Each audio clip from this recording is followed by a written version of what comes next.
Hello and welcome.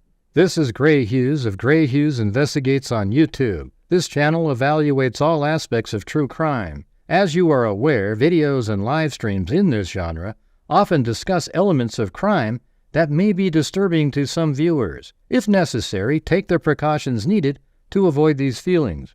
Factual information related to cases is the key to fostering rational true crime discussions. Fortunately, you will find that here. Please hit the like button only once, share the video, and subscribe if you like my content. Thank you very much for watching.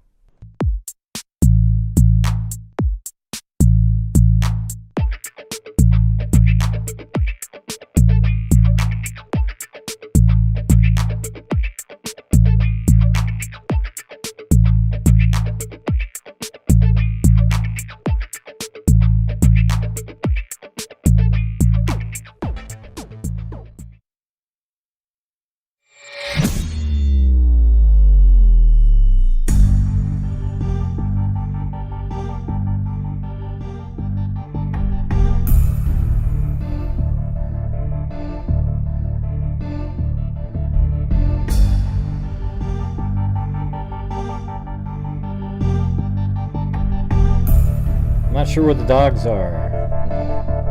I'll have to go fix that camera. Hold on.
Alright, got everything dialed in.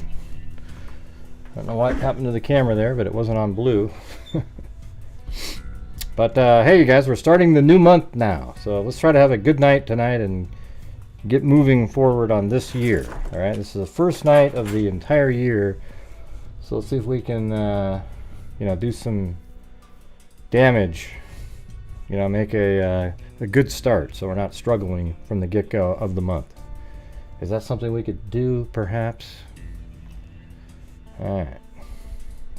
Not sure how many people are even here, but looks like 181.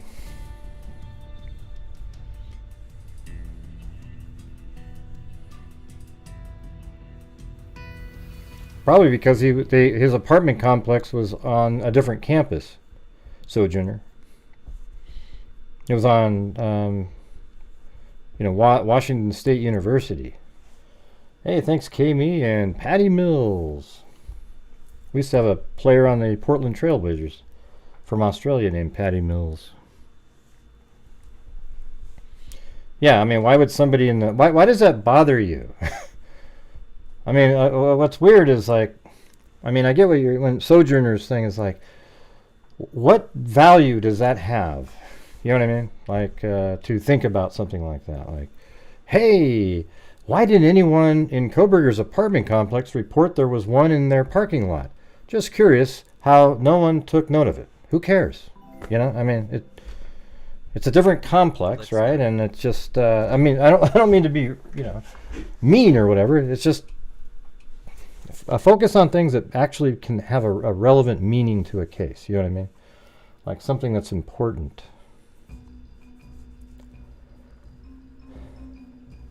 Man.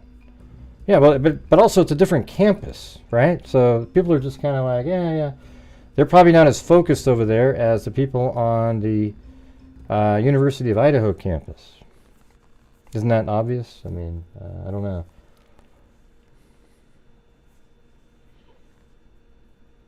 The mountains of Maine. Probably pretty snowy up there, I would imagine. Yeah, it's amazing the video like I put out there in the comments in there. And you know who they've been watching, especially when they use stuff like unalived and God, just deleted, like a person was deleted or something. I mean, those are the words that the crazy YouTube channels use. Okay, it's you know, the word's murdered, everybody. That's the term. And suicide is suicide, not unalive themselves. Hey, thanks very much there, Allison Cosgrove. Happy New Year. And yes, Happy New Year. I made a community post on that. I was reading all the comments earlier, so, you know, Happy New Year.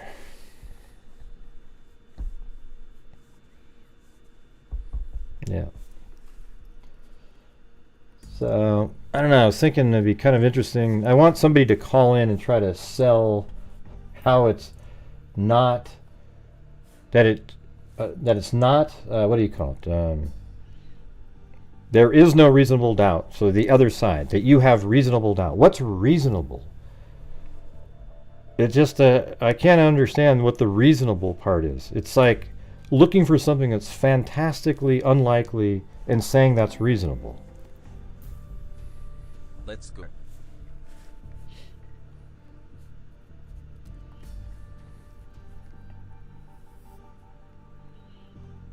Oh, hey, thanks. Jay. I see that one. Thank you very much. Happy New Year, freaks.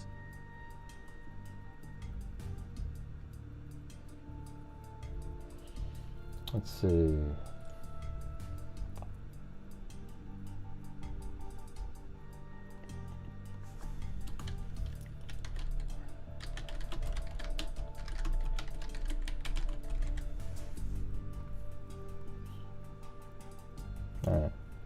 Yeah, so somebody sent me one. Well, not sent me. One of the comments was under my video. Or blue. Yeah, let me see. Yeah, so it says. I mean, it's in the comments. I don't care if they probably don't care if their name is on there or not. But it says right there. Okay, I will go with what you say up to a point. That is the main part of your presentation. He did it because he was in the house. I will at some point give you the reason I doubt the sheath element, which is the stamp on the envelope. You know, like. So I'll go with all the driving. I'll go with it being his car. I cannot accept the part where you say he's in the house, so there is no doubt. There is no doubt. I meant they probably meant there is doubt. You are sure he killed 4 because he was without any doubt in the house. But if it is his car doing the loops, and the car was there from 4:08 to 4:20, and it leaves it gets there right before the murders and leaves right after the murders, how can you reasonably say to yourself that that's not him in the house? Here's my problem with your account. You cannot accept that there is any possibility that 2 other people in the house could be involved in the time and potential help they could have enlisted to clean up and think of a semi-believable story that, along with the influx, I mean, see what I'm saying? How do I deal with this kind of stuff? I don't think, listen, I know that Bethany and Dylan had nothing to do with this, okay? So what do you want me to do with that kind of sentence? You know, here's my problem. You cannot accept that there is any possibility. You're right. I do not. There is no possibility that Dylan and Bethany are in there killing all 4 of the roommates, okay? There's no possibility. Let's see.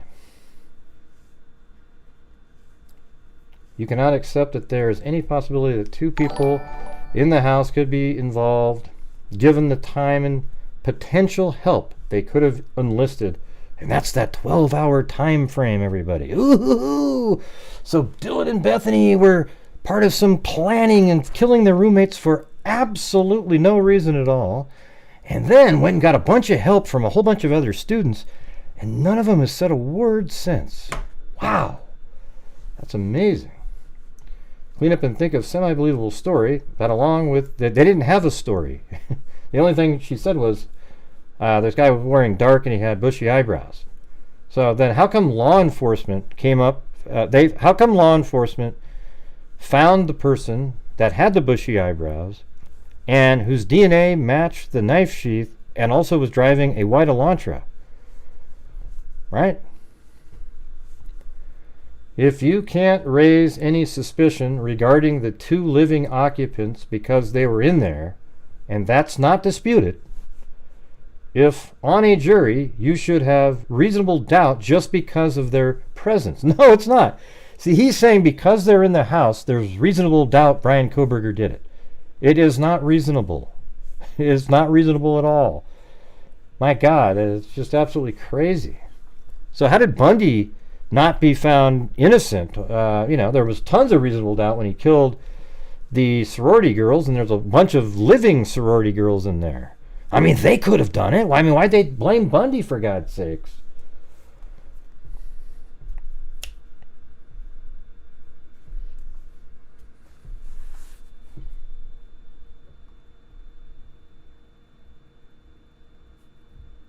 I'm not sure. It doesn't look like the...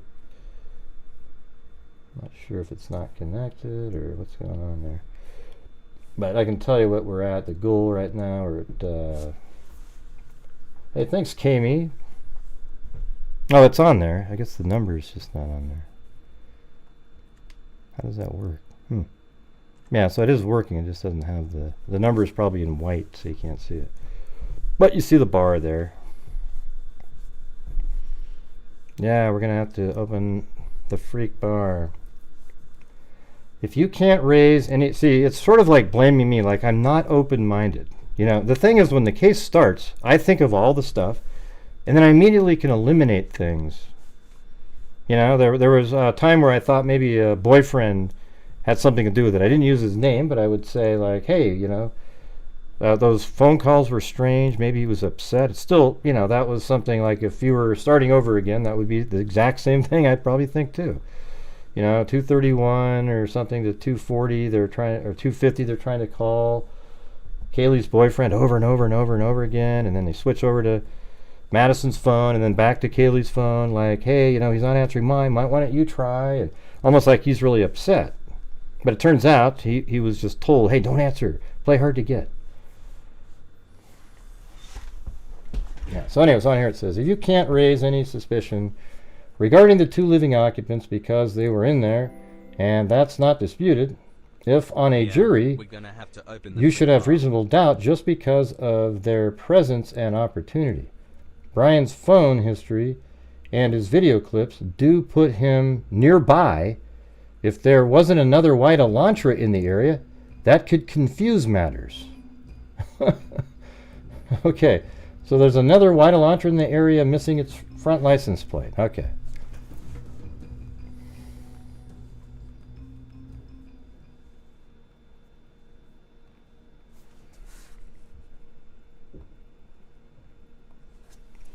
All right, let's see. We have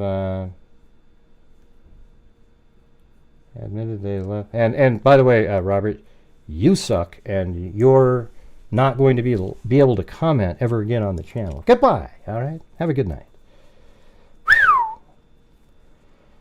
You are an intelligent... Wait, their alibis could not stand... Okay, that car is the exact match. See, this is where we you get so crazy right here. Listen to this.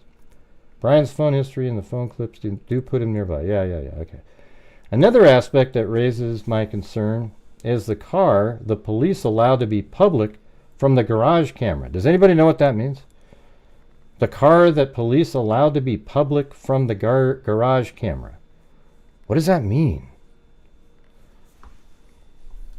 Anybody know?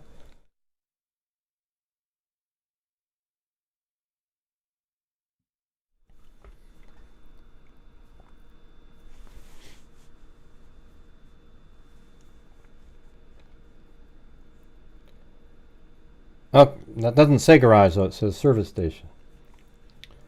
So another aspect that raises my concern is the car the police allowed to be public from the garage camera. The car is the exact match to the car available to Adam. What did you say to Adam? And Jack. A Nissan Altima. Their alibis would not stand if they admitted they left their residence. They would be investigated further, thereby creating more reasonable doubt by increasing the suspect count to 5. Well, what the hell are you talking about? What are you talking about? And then it says, you're an intelligent man. So can you bring up my points in a presentation to show me and others that you are open to reason and undisputable valid points? Those aren't valid points, though, to me. None of those points that you made here were valid points. To me, it was just complete, just you wanting it to be something, and it just, there's nothing valid in there. Can somebody point to something that was valid? Yeah, it says, I hope it inspires you to show your open-mindedness. Okay, all right. Anyways, so I brought it up, right? There you go. I'm open-minded. I showed your ridiculous points, and none of them made any sense at all. They were just like almost regurgitated points that you might hear on the crazy channels out there. It's like you just sort of thought, yeah. So, I mean, let me do that last. What was the last one again? Another aspect that raises my concern is the car the police showed to the public from the garage camera. Nobody even knows what that means. That car is the exact match of the car available to Adam and Jack, Kaylee's boyfriend, I think. A Nissan Altima. Their alibis would not stand up if they admitted that they left their residence. Okay, but what does the car have to do with anything, though?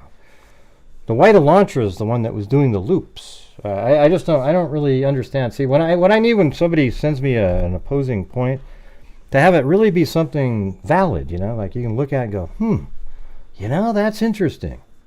Not some other conspiracy theory that you can't.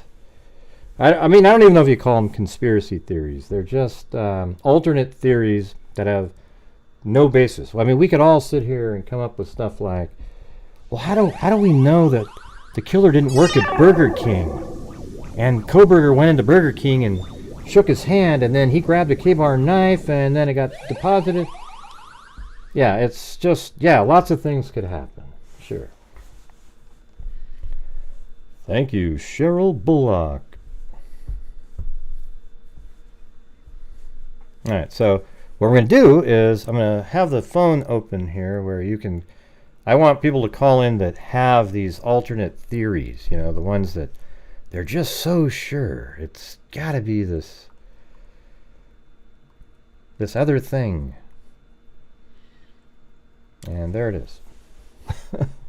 Yeah, I don't mind. It doesn't bother me at all. Okay, we know for certain there were no tunnels. And now, by the way, the Scottish voice guy, he's trying to act like he's reasonable now, jumping on my bandwagon after I debunked the tunnel. Of course, oh, okay, it's okay for me too now because I didn't want to.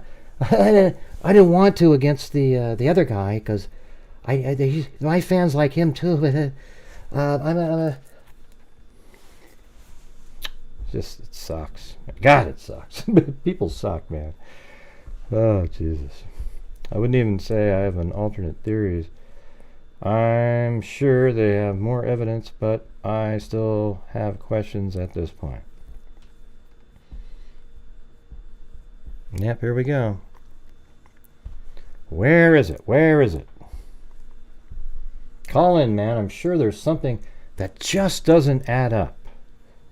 Let's hear what they are. What doesn't add up? Yeah, why would they need to check any tunnels? There's tunnels. What would you check them for? The tunnels that are there under the campus, they are used for maintenance people, okay? There isn't one underneath 1122 King Road because it's not part of the campus. What point is that?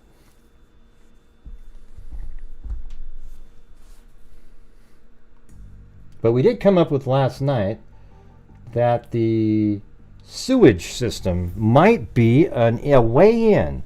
Brian Kohberger is sort of thin, so it's possible that he crawled through the sewage pipe, the main pipe, and made his way up through the toilet. Now, especially if they have those older kind of toilets, they have a little bit bigger bowl in them. I think he could probably get his head out of that thing, and I wouldn't doubt it whatsoever. Why would anyone who has questions call? I don't know, Shelly Babes. Why are you even here? Who are you? What an idiot. Where do these people come from? You know, even like people that get free channel members, they come in here and they troll the actual show. Oh, I want people to call. I'm not going to answer anybody that says call-in user, okay? So if your name is call-in user, you won't be allowed in.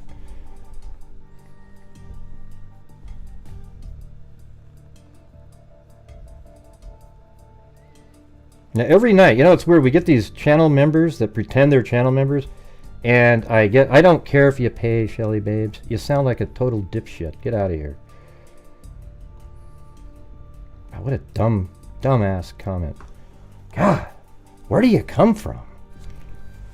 In the nicest way I can say it, just because he drives around at those times proves absolutely... Well, Johnny V, see, the thing is your brain isn't working currently. See, you said in the nicest way possible, just him driving around at those times doesn't mean... Did you listen to all the rest of it? God, it's just...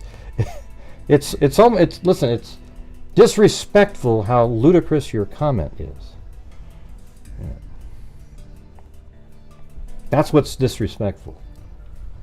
Is it the nicest way I can say, just because he drives around at those times proves absolutely nothing. Yeah, but see, that's not all I said. Did you not pay attention?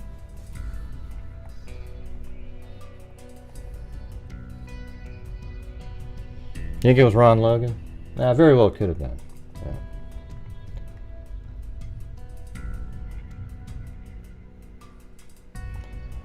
Yeah. Yep.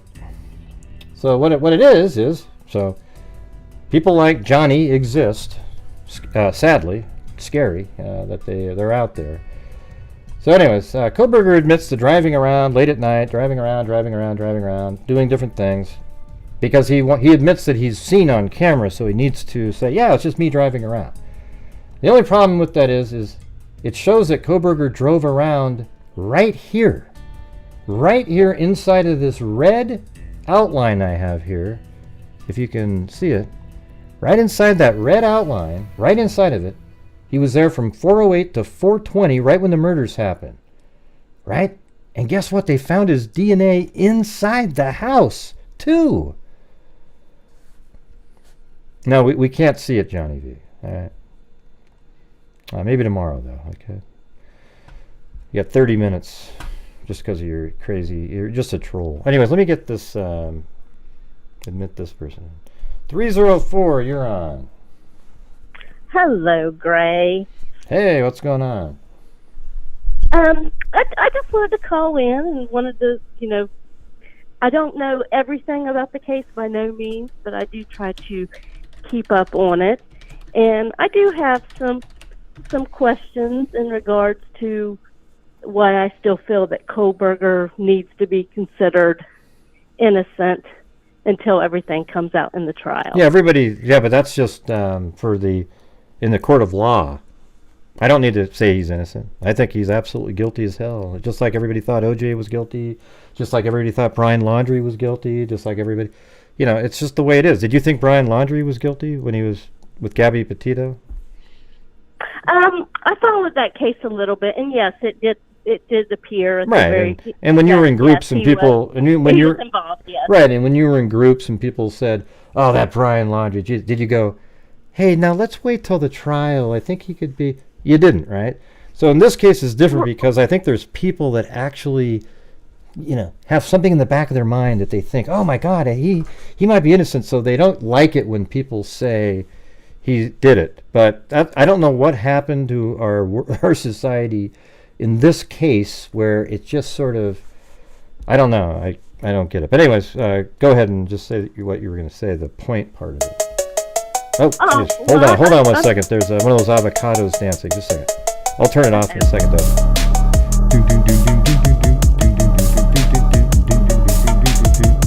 Just a second.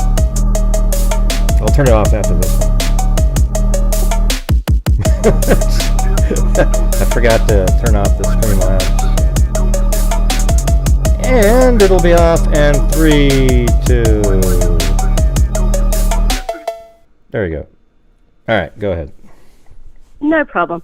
No, I just feel like just looking at the probable cause, there's still a lot of holes that the defense can poke in that.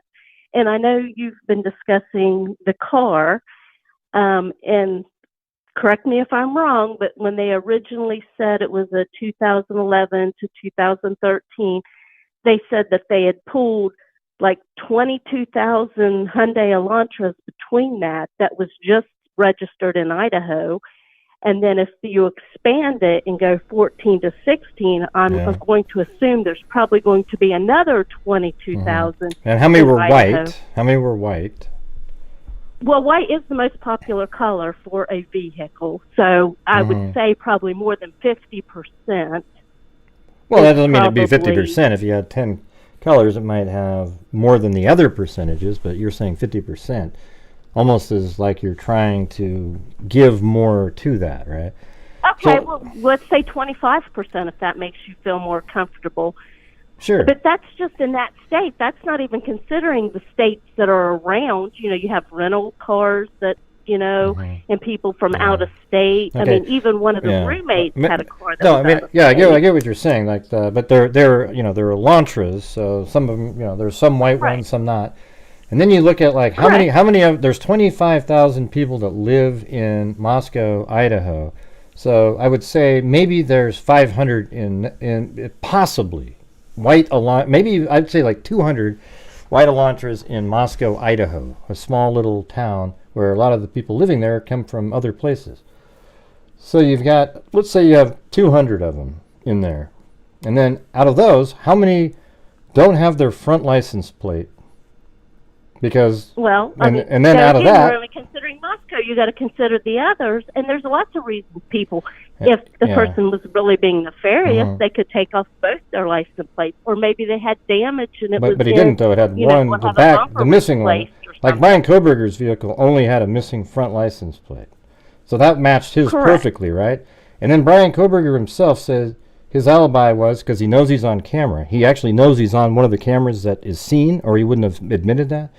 So he said he's driving around late at night. So the reason he's saying that is because he knows that he's captured and it is his vehicle spotted on the cameras. So he just says, "Oh, I would drive around a lot." Okay.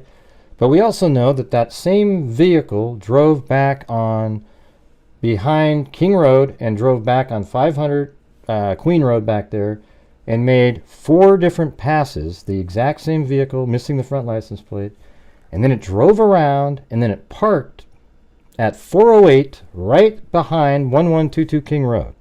Then, at 420, that same vehicle, missing the front license plate, sped away at a high rate of speed. That means in between 408 and 420, the murders happened. And guess what? Inside the house, they found a knife sheath that had Brian Kohberger's DNA on it. Okay. So that means that the white Elantra that was outside is Brian Kohberger's white Elantra. Okay, let me just address, if you will, a few of those things that you just mentioned.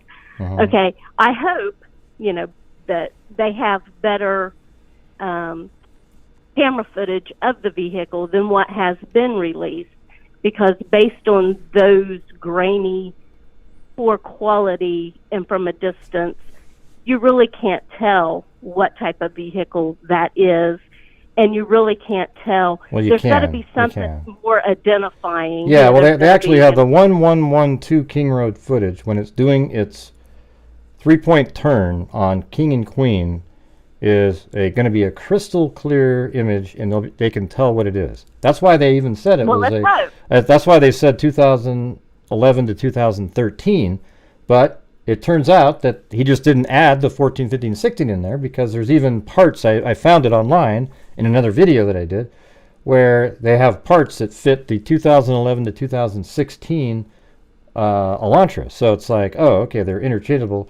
And there are some differences, like there's a little light on the back and stuff like that, but the shape is absolutely the same on all 6 of those years.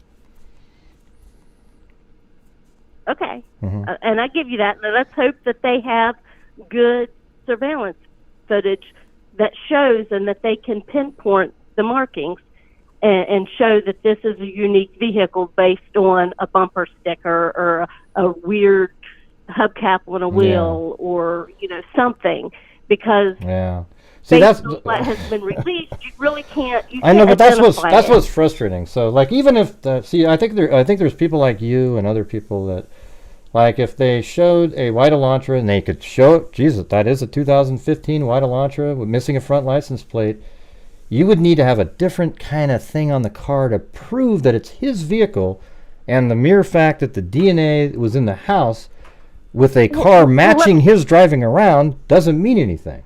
You know what I mean? Well, it does, but you also, there's lots of holes that you've got to fill in, and you can't What holes? jump. What hole? What hole? Okay, like, who's to say that the person was even in a car that did the murders? How come we couldn't say that somebody walked to a house? Because I just explained it to you. So at 4:08, when the white Elantra drove around and it parked inside the area that I have on the screen that people can see, and it sat there for 12 minutes when the murders happened. Well, I know it's correct. So when the murders happened, why would you think that the person in the white Elantra just sat in their car and looked up and watched a murder happen and then drove away at a high rate of speed? No, I'm not saying that. We don't know what really the time they're basing. Well, we do know the time. We do know the time. See, what you're saying is you don't believe Dylan. You actually think Dylan Mortensen and Bethany Funk might be involved. That's why you're not accepting her time frame. I've not said that at all. Then how about this? When the DoorDash delivery came at 4, and Xana got it, she was still awake, right? And then the car sped away. Someone got it. I hope that it was her, and so it does seem Kohberger? like it was her. Yes. Okay. No. Okay. Well, I mean, I know it was a what they say, a contactless delivery, I believe is what they said. So the person left it, and then somebody did retrieve it. It seems like it was Xana, based on what they're saying with her phone and everything. Yeah, I mean, she was apparently still using TikTok at 4:12 or something like that. Like, she's awake. But, Right, but what I'm saying is that vehicle, how do you know they weren't there for some other reason? That's not saying that they had anything to do with the house, that they weren't dropping a date off at one of the apartments or, whatever. I know, but see, I know, but that is, I mean, see, the thing is I don't know. I would be so disappointed if people thought like you do on a jury. I would be just I would be really frustrated. Yeah. Because I work in law. No, I know, but here's the thing: is the logic, the most of the time. But I'm saying there's a lot of holes. But that isn't a hole at all. The car went back there. It was surveilling the house. It did 4 loops, and then it made its fourth one at 4:05, and then it actually turned around behind King Road and then drove back, and looked like it was trying to turn around or park, but it was looking, it looked like it was watching the front of the house for a minute, because maybe that, the DoorDash driver was there, right? I mean, who knows why he turned around and drove by. But then he came back around and finished it off. I know, but it doesn't matter. I'm just talking about the time where he turned around and drove by. I don't even care about that one. It's the one where he completed it at 4:08. He pulled around, he stopped his car, and it sat there for 12 minutes. The same car that it was surveilling, doing loops. So if you're saying a minute ago, oh, it's somebody dropped off a date. So it took them 4 trips around to drop off a date. They went around 4 times to finally drop the date off. Is that what you're saying? Well, sometimes, you never, when you were younger, did you not pull over and so you're actually going to... Okay, so let's see. They drove around at 3:31. Then they drove away for another 8 minutes, left the area completely, and then they drove back again. Then she goes, well, I still like hanging out with you. Okay, let's drive on Willanta Drive, do another loop around, come back around. You know what? I still like hanging out with you. I'm going to go on Willanta Drive again, and then I'm going to come back around. You know what? I think I'm done for the... And then he's taking her... Wait, no, she changed her mind. Then he turns around and he drives... Come on. You can't really... No, you don't know. It's speculation. No, it's not. No, it's not. What you're saying is extreme speculation. What I'm saying is absolutely logical and reasonable, and is the reality, because the car going around at 4:08 to 4:20 was an exact match of Brian Kohberger's vehicle, and inside the house was DNA on a K-bar knife sheath. Okay, well, let me ask you this.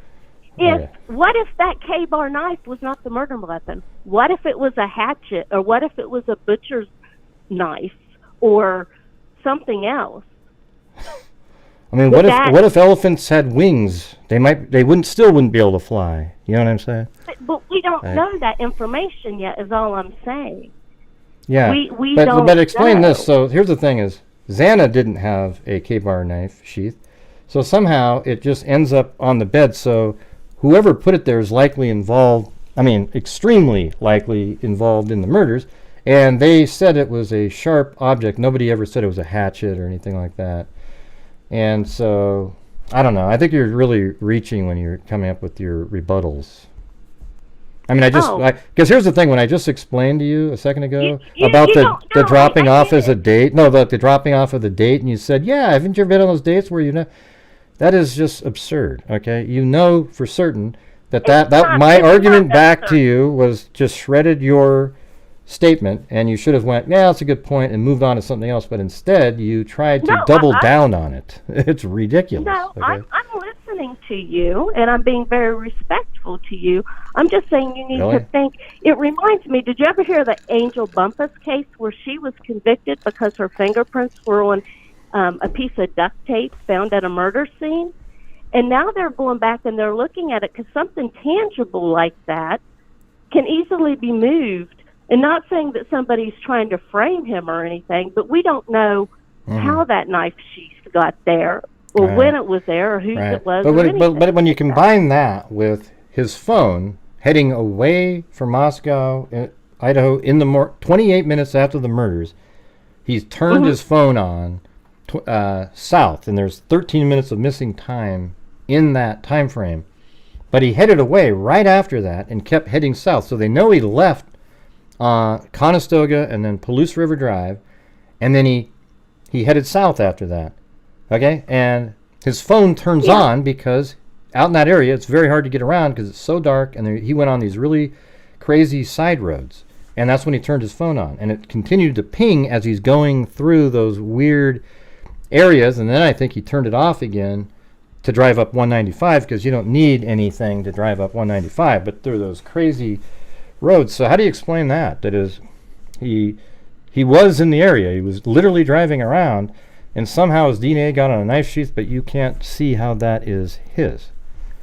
No, but you got to also think the 3 towers, how many other phones were pinging on those 3 towers, because those towers are very broad as far as the ranges they pick up. What will be very interesting is if, when it goes to trial, if his phone pinged on either the Wi-Fi or the Bluetooth in the house, then that will be very damning for him. Well, they said it pinged using the same resources, so I don't know if that means the cell tower near there or the residence. Yeah, those cell towers, they're not very... You can be several miles away from the house. But does it mean anything like that Kohberger, he went there 12 times? Like, he went there 12 different times, and when I went there, I realized that, man, the only way to get through that neighborhood would be to do it many times, because now I can go there and just drive right around, do that loop with no problem at all. But the first time I got lost every single time I did it, until I did it multiple times. And I think that's what he was doing out there. And I believe you had also said that you could see the house at different roads and well, you can see the house on Willanta Drive, from the vehicle. And the cell towers themselves cover miles, so I'm hoping that they also did a cell tower dump of all of them and looked to see, how many people were out and about working or driving around or doing errands or, going to businesses that were open at that hour, and hit all of them and looked at them. This case kind of gives me, and it's something that no one's ever brought up, but it reminds me of the Richard Jewell case a lot of times, where everybody gets so focused and they think they've got the guy, and then it turned out it wasn't Richard Jewell that did the bombing. It was Eric Rudolph. Yeah, I don't see any similarities at all, That was totally different. He was some guy that was trying to help, and he was right there, so then they started blaming him. This case actually has DNA on a knife sheath that was at the crime scene, and a vehicle matching his was parked right outside the house for 12 minutes. And then his phone turns on 28 minutes after the murder. He's driving south, and he had his phone turned off between 2:47 and 4:48. If he was just driving around having fun, he would have left his phone turned on, just driving around. Does anybody just turn off their phone when they're going to go drive around? Well, some people do, Gray, because they want to have a peaceful drive and they don't want somebody to call them at 4 in the morning. Okay, that makes sense. No, but things happen. Sometimes your battery will die. Okay, like I said before, I made a video called the most unlucky person in the world, Brian Kohberger. True. Yeah. And let's hope, or I hope, that they do have the right guys, because God forbid if they don't. I mean, this is horrible if they don't, because I would hate for somebody. I would hate for somebody to pinpoint something on me, and be talked about and speculated about when we don't know everything yet. That's all I'm saying. And so unless it's like Brian Laundrie or some other case that you agree with, then it's totally fine. But I get it. No. Yeah. Well, it's true though. It is true. You're just one of the people that's skeptical about this case, and I don't agree with you. I think this is a simple case, like absolutely a slam dunk. The grand jury indicted him. He has no. He can't get out on bail. He has zero bail. I mean, they know this guy's the guy, okay? It's not like it's just, whoa, there's just something that doesn't add up, right? This is really, it all makes sense. But if you want to do the mental gymnastics that you do on each and every point, then it's easy to find somebody, but it's not reasonable what you're doing, okay? I'm just letting you know, like the way you responded specifically after I talked about the date part, maybe just dropped off on a date, and I mentioned how he drove around 4 different times, and you came back, well, sometimes you're not ready to, come on. I mean, it's just, that one you should have accepted, and when you do that, we're just going to agree to disagree on I'm not going to agree to disagree with you. You're wrong, okay? That's all I'm going to tell you, and you'll see that later when the trial comes out. But you can agree to disagree with me. I'm not one of those people that does that. If somebody says 1 + 1 is 17, I don't go, let's agree to disagree. All right, I don't do that. All right? So that's just how it is, But, I mean, I liked, the banner back and forth. I was a little disappointed you didn't accept when I sort of, that one point that you just didn't accept as a win, a loss on your end. You just... It's not a loss on my end. No, it is. So the dating thing, the looping... No, the looping on the dating thing? Are you kidding me? You actually said, oh, yeah, they're dropping off on a date, and then you went on to say...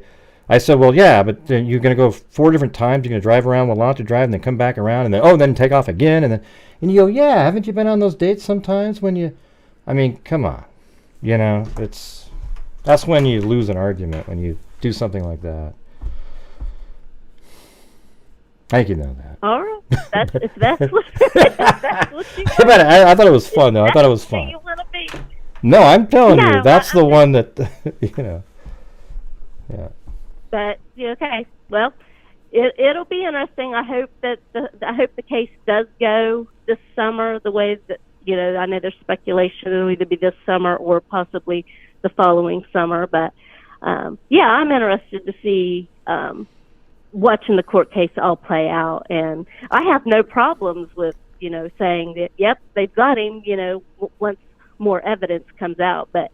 I'm not as convinced as obviously as you are right now that. Oh, I'm totally. I mean, I feel like 100%. I don't have any doubt. I'm not wondering about like Dylan and, because I think if you have like a rational, sort of reasonable mind thinking about something, it makes sense, right? And the thing is we can sit here and always come up with excuses, but it's the same thing as circumstantial evidence the other way.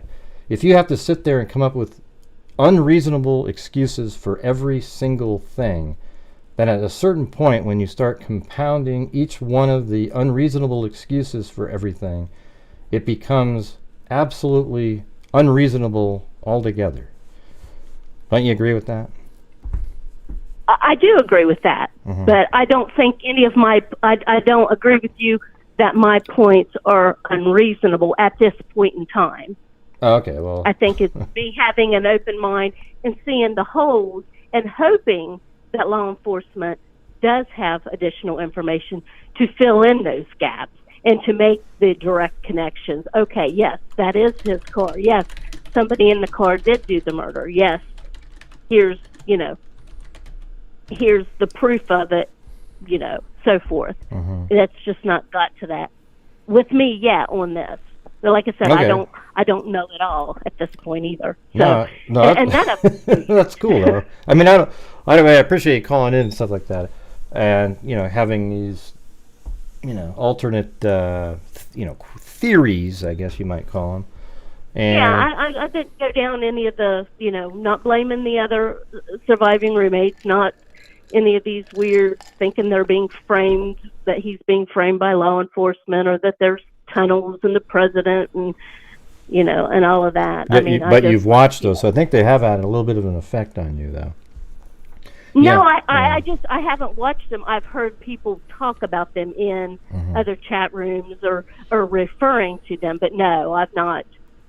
I just know those key words. I don't even know anything about it. I do know that the university, it is a moneymaker for them, and it has been their best interest to get somebody arrested, just for the sake of enrollment in the school and so forth. I understand that aspect of the college town and the moneymaker and the politicalness of that. But not saying that anybody framed anybody or is setting anybody up, so to speak. But very good. I mean, well, hey, thanks for being a trooper. But 1 + 1 doesn't equal 17. All right. Anyways. No, right. It does not. Okay, so okay, but that's how I feel with what some of the stuff you said. But you know what? Everybody you can say what you want to say, but you got to be able to have it. What do you call it? Stand up and be able to support what you're thinking. And I think you tried to do that. I'm not saying you didn't try to do that. It didn't sell me on anything. And it's not because you just have tunnel vision, Gray. It's that what you were saying was really not as strong as the evidence on the other side. And when you start compounding it, coming up with a less likely excuse on the other side, like how you're talking about all the Willantras and oh, there must have been I've made jokes about the Willantra convention, that was in town that weekend, and everybody doing these loops around, and who knows which one was Brian Kohberger's. I mean, it just gets to the point where, when you have to come up with too many excuses, then you're sort of proving the point on the other side at that point, in my opinion. So, I see what you're saying. I guess we'll see, though. The holes in the PCA, which ones? If they had him dead to rights, it would not have taken that many pages to get a judge to sign off on it. It would have been a lot shorter. That was just the first, that's all they had right at the beginning then. And then they've done a ton of stuff since then. So I think even the PCA was really strong. You kind of had to lay it out that many pages because you had to sort of follow it along. And that's the thing. I've gone over that PCA, gosh, I don't know, 6 or 7 times fully on this show. And every time you go through it, you just go, God, this guy's nailed. And you have to read through the whole thing, even when then later in the day when he drives down to Albertsons in Clarkston, Washington, goes to the Kate's Cup of Joe, his vehicle is seen on a camera at the exact moment that his phone connects to the Kate's Cup of Joe's resources.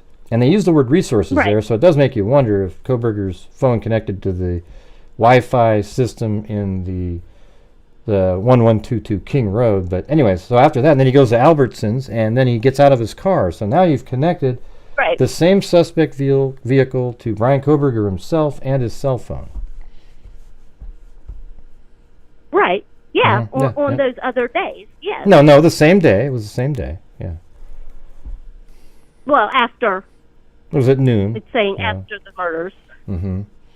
Right. But so at 9 o'clock in the morning, he drove over there, back into Moscow, and then he left, got back home at like 9:30 something, and then probably around 12 o'clock or so, he took off and went down to Clarkston. And now we've linked the same phone. See, earlier people would say, oh, his phone was stolen, so it could have been him. Well, now he's got his phone back, and then he's with the white Elantra, and he is with the car. So you got the white Elantra, Brian Kohberger himself, and his phone are all put together at that moment. Correct. Yeah, I know. It is.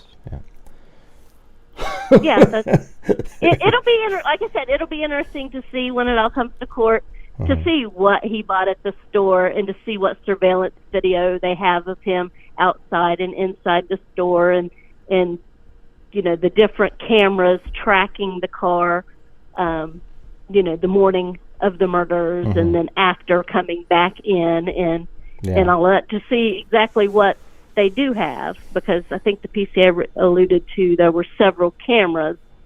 They've had many cameras in the neighborhood, and that's why they know that he went on Conestoga, because he didn't show up on cameras that he would have had to been on if he had left the area a different way.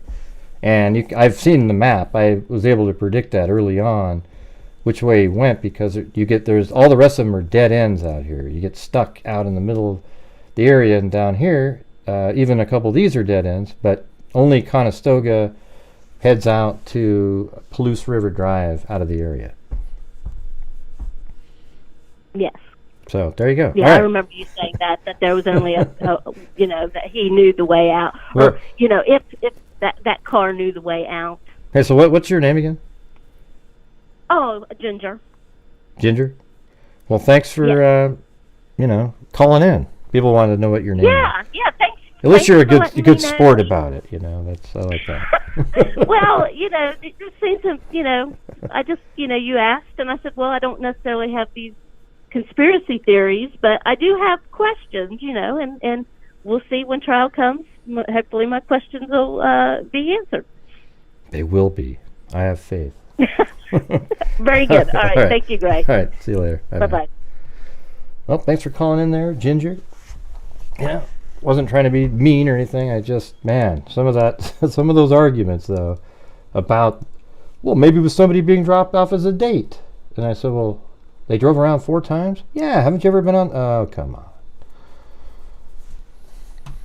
And come on, you guys, we got to help. Let's get to the, see if you can help the goal tonight. First night of the month. Let's get the month started on a good note, all right? I don't want to miss the goal on January 1st. That would be a bad omen for the rest of the year. So if you're out there and you can help support the channel, we just donated another $4,000 last month to various charities. I take a large portion of the income that comes in. We did $57,000 last year, which is pretty good considering how things slowed down a little bit. And so I'm going to need your guys' help throughout this year again. All right, that's just you know, how it's been and what we've been doing, but I'm trying to make more videos to help augment the sort of slowdown out there. All right, so that would be awesome. Thank you. Let me get this one here. All right, 1201, you're on. 1201. Hey now, Greg. Good evening. Thank you for taking the call. This is Greg in New Jersey. Hey, what's going on? So I appreciated your conversation with Ginger. I thought you were both quite patient and respectful in your disagreement. And I'll just say on the front end, Greg, I believe it's highly likely, not 1,000%, but highly likely that Kohberger's the culprit. Mm-hmm. I'm not 100% because there are certain factors where two things can be true. And circumstantial evidence on both sides can coalesce and ultimately raise potentially reasonable doubt. Okay? You want me to lay out a couple of those facts? No, sure. Yeah, go ahead. Or speculations? So I believe that a lot of the sleuths and a lot of the coverage has underexplored or just neglected the connection between him and Maddie and him and all the girls. Okay, so he was a customer at the Mad Greek, right, where they both worked. Well, maybe. I mean, some people have said lately that they haven't said that he had been there. I don't know, but let's just say he was. Okay, yeah, so presuming he was. He followed Maddie on social media, which is odd. So if you were to speculate that there was a connection and there was shady stuff going on in that house, which I think, you know, reasonable evidence has emerged about that in terms of, you know, being a party house, potentially, allegedly a drug house and all that. Perhaps there was a connection. Perhaps he was stalking them, not, you know, in the sense of committing the crime, but just creeping out at night and being a voyeur and recording and all that. I think that's possible. I mean, think about it. He's a transplant from Pennsylvania. Yeah. He's an upper 20s guy. I think people have talked about it. I mean, I've talked about that a million times. Okay. I haven't seen those videos. I mean, well, just on the shows, you know, that he would go, you know, over to their house and stalk them. That's what he was doing the other 12 times. Right. You know? Yes, you did mention that. Yeah, in this last call. So yeah, so just kind of perving out. And maybe there was a deeper connection. He has a history as an addict. So perhaps he was a customer. He was a buyer. From who? Perhaps there was an arrangement. You know, the proverbial sugar daddy, if you will. And if those things were possible, then the notion of touch DNA is highly plausible, because as you know, touch DNA is pretty unreliable. While it's not circumstantial, DNA is DNA. It can be transferred pretty easily. So if his presence was there, or there was some type of contact with either of the girls or any other of the housemates, then that could explain the sheath. Okay, so that's sort of macro point number one. Macro point number two is it's hard to ignore this other stuff going on with the frat house and the unreliable timeline and the pack of boys apparently that were running, you know, on the body cam footage from the band field bust when they busted the kids for underage drinking. Yeah. You know, the warning that went out to Maddie from the kid that was accompanying them at the grub truck. There's just all of these things again, Gray. I'm not saying I believe that, you know, he's innocent or 1 + 1 = 17. but there seems to be more to the story, and I think it's plausible that... I don't know what you're saying about the 3 guys and a warning going out. I mean, all this stuff. It just... What does that even mean? You know? What warning? So when they were walking with the kid, Jack... What'd you say to Adam? What'd you say to Adam? What'd you say to Adam? Oh. You know, I told Adam everything. Yeah, uh-huh. And then the other kid said, they're going to get you, Maddie. That's a little weird to me. I think that's just what it's like the EVP reading. I'm not sure he actually said that. You know, like when people hear, you know, they tell you what you heard and you go, yeah, it does sound like that, you know? Yeah, I mean, no, that's fair enough. It's like a Rorschach test. So yeah, I mean, I think there's more there, and I think if he has I think he's got a public defender, but if he had a high-priced lawyer, I think they could raise reasonable doubt. And I hope, if he's responsible, which I think he most likely is, that he faces the consequences, but I don't think it's as open and shut of a case as you are painting it. Well, I do. But I do, though. See, I know what you're saying, but you're doing these things like they're going to be able to disprove the stuff that you're saying. Oh, there's a drug connection at the house, so therefore maybe somehow he was there and he touched the knife sheath, and then of course it could just sort of fall on a bed there.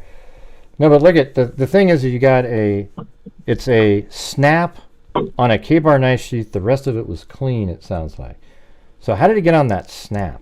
And I think he cleaned the damn thing, and I think there might be a possibility that he left it there as sort of a signature. But it's also possible he just left it there and he's anal about cleaning things, and he just missed the spot on the snap. But it means that he probably snapped it shut at one point, and there it is laying on the bed next to one of the murder victims. So how did that show up there in a plausible manner just because he had been to the house at another time relating to drugs? How did that... Like, give me a reasonable scenario how a knife sheath showed up on the bed at a murder scene that isn't one of their knives sheaths, one of the girls, and it's got Brian Kohberger's DNA on it. Can you come up with something? Sure. So again, pure speculation, right? You're speculating, I'm speculating, right? And a reason that could be, it goes back to my point about touch DNA. So if that knife sheath belonged to another kid from the frat house that was a hunter and had been in the house... So you're referring to the other Jack. So there's a lot of you guys that think those people have something to do with it. The other one that has the hunting photos and everything. Right. So again, Gray. So they could have shook hands or something, and then maybe he grabbed the knife sheath. Maybe he's the killer, and you know. No, you're missing my point entirely, and you're dismissing it, and I'm not going to accept it the way that you. All right. Well then. Dismiss Ginger. Okay. I thought. All right. See you later. Dismiss Ginger. Get the hell out of here. I could just tell there was something oozing. Yeah, he's just going to be one of those guys, like a hunter. There's a hunter in there, you know, like and I know exactly who they're talking about. The other Jack guy's a hunter. Yeah, forget it, man. I'm not doing it. Let's see.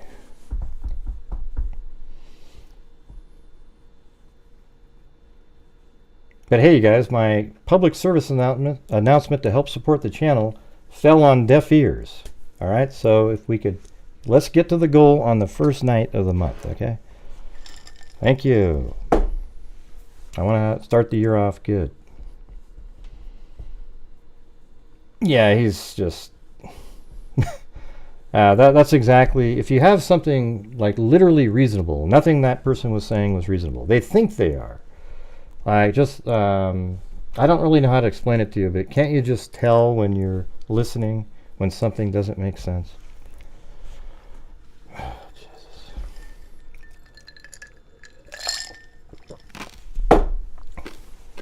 Yeah, he even said, right, remember how he started the call? Hey, I like the way you guys are patient. And then he says, I'm not going to be like how you dismiss.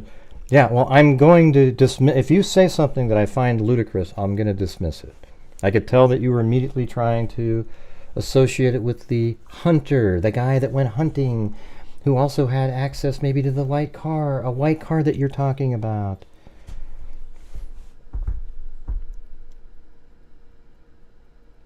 Mm-hmm.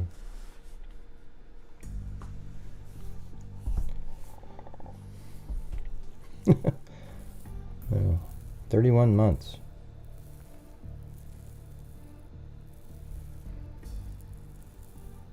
No.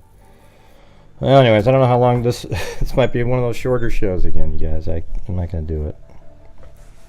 Let's see what this one is here. Yeah, who's this one? I can't tell what number you got there. Oh, hey, Greg, this is Alan McMahon from Thailand. How are you? Oh, hey, what's going on? Well, no, I just caught your live stream here, and I figured I'd call in and give a quick shout to you. I mean, we could talk about a lot of things about this case, man. I mean, this is just bonkers, this case, and some of these online sleuths and some of their ridiculous scenarios and theories and, you know, all this kind of stuff. It's just crazy, man. I mean, it was so great when you had the live stream video of the demolition, and it showed no tunnels. That was amazing. You know? Yeah, I was shocked. I was shocked when there was no tunnels there. I know. And it's just like, but I mean, it's like you said though. It's like these other people. It's like they actually, I guess, they altered videos or photos to continue their you know, what they're saying. You know, it's just unbelievable. It's like there's no tunnels there, man. Yeah, they changed I don't know. the contrast to make it look like it was a black the contrast, tunnel. exactly. Yeah, and it's weird. As soon as it is, funny thing is wouldn't you, after seeing that, and you knew that a person that you watched tried to trick you, wouldn't you just go, God, screw that? But they don't. They think, oh wow, okay, and he'd probably come up with something like, well, somebody sent it to me, so I didn't really know, and you know, that kind of thing. Well, Clown Man. Think about Clown Man. Here's what's so disgusting about it. He's doubling down. You know, he's not admitting like, hey, listen, man, I'm sorry, I got it wrong. You know, maybe that was out there. You know, I had no idea what I was thinking. But he's not even admitting that he was wrong. It's just bonkers. Yeah. You know, and of course, the other guy across the pond, the Scottish guy, he's harping on me about the front license plate. Okay. And just like you were mentioning earlier, it's like, okay, yeah, there's so many Elantras. How many of them are white that have no front license plates and are driving around between Pullman and Moscow between 3:30 and 4:20. Yeah, whatever. Yeah, just late. Exactly. I mean, it's like one. Okay, it's one. It's BK. Period. Oh no! I mean, this person wants like video, like actual video evidence proof that it's BK walking into the house, okay, and wants video proof of him committing the murders, okay, and then somehow magically his DNA got on the knife sheath. Oh, but it was planted. Yeah, it's just unbelievable. Oh, it's crazy. I mean, what are the odds? It's like you say in several videos, BK's got to be the most unluckiest persons in the universe. Oh yes, I admit I was driving around. Oh, I just happened to be in the crime scene. Oh, my DNA just happened to be found at the murder house, but it wasn't me. Yeah, I mean, the thing is, it's just insanity. I mean, a lot of people call it trace DNA. These people walking around, trace DNA. That stuff is, and it's like, no, it's not trace DNA. It's touch DNA. It's a full sequence of DNA that they got. And no, great. No, it's just a smidgen. It's just a smidgen of BK's DNA. Just a smidgen. Okay, like somehow it was like. It's like what? It's like it's still his DNA, everybody. DNA, man, right? Right. Exactly. Now, but touch DNA does have issues from time to time. Like if it's not in the right place. Let's say you go over a countertop, and oh wow, there's this profile of somebody, and I mean, you can't really explain it. I mean, we did one where there was a case where, Dr. Colleen Fitzpatrick said that they were at a murder scene or something. Then the paramedics were working with somebody. And then there was DNA transferred to another scene that they went to, and they were able to trace it all back and stuff like that. But this case is different because it's like there's this knife sheath that's associated with the murders, and there's DNA on it laying on the bed there. You know, Right. so the circumstances of the sheath itself. So like in the Delphi case, apparently there's like touch DNA on the shoulder of a sweatshirt. And what does that really mean? You know, the DNA on a shoulder of a sweatshirt. Well, you know? Well, and so what do you think about this? So I'm thinking like, okay, so some of these people think, okay, law enforcement, they're framing BK. Okay, let's say that's true. Why wouldn't they use like more convincing DNA? Okay, and why wouldn't they? And if we're to believe the defense, why wouldn't there be DNA planted in his car, in his apartment, in his work office? And this is just nonsense that law enforcement did this to frame BK. It's just crazy. Yeah, and well, the whole thing about people still talk about, well, great, those are cop cars, you know, the cop car driving around, and it's just, Yeah, exactly. well, to me, it's That's ludicrous why to this say that it's a police officer doing rounds. It makes no sense because law enforcement's already told us there's a white Elantra that shows up in the area and does the loops, and that car that goes behind Linda Lane there is doing exactly what law enforcement said the vehicle just on the other camera was doing. And I think they actually used that camera too, because they know that it turned around back there, so they must be using that camera, and they can just follow it around. So the only way people can say that that it is law enforcement driving around is that we have to admit then that it's a massive cover-up by the law enforcement who realize that one of their own committed the murders. Therefore, they're pinning it. They're pinning it on Brian Kohberger, and then they planted the DNA, et cetera, et cetera, et cetera. You know, that's what we have to believe. And then they're going to superimpose the law enforcement white vehicle onto BK's white Elantra to fool everybody. I know. I just saw that the other day, and that was such a terrible. The windows don't even look right. You can see the angle. And then a lot of people say, oh, it's a square window, the one that's driving by, a square window, the one that you can see that's half visible behind a brick wall. Plus the camera is aiming perpendicular to where the car is. So the angle you're looking at is going to sort of squish the window. It just, man, it is the vehicle. Too is, I mean, you've been there. I mean, you've been there recently. I've been there, but not in a long time. But those areas are extremely rural, okay? I mean, they're like Corvallis, Oregon. Nobody's awake at 4:30 in the morning, okay? I mean, basically, you know, I'm just like, so it's not like there's like tons of these vehicles just driving around, okay? No. I mean, that's not the way it is. That's not what happened. But these people act like, oh, there's like 200 or 300 white Elantras. No, that's not at all, man. It's just insane, man. Well, Ginger said there was thousands of them. Oh yeah, thousands exactly. Yeah, thousands. You know. Yeah. I mean, imagine. I mean, I would equate Pullman, Washington, and Moscow to Corvallis or Eugene, and guarantee between 2:45 and 5:30 in the morning, there's not thousands of white Elantras without a front license plate driving around. Okay. No. I think the thing is that what people have to realize, if you believe that the DNA is real, then that, I mean, so I originally didn't think I never really cared that much about the DNA being on the knife sheath, because the timing of everything is so strong circumstantially that is his white Elantra in the area. But the DNA on the knife sheath absolutely drives home that is his white Elantra that pulled in back there. It's the nail in the coffin. Yeah, it really is. It's just like that proves it. And if you can't see that out there, and then you go, well, I don't believe in the DNA. I mean, well, how come? Like, what? How do you not believe in the DNA here?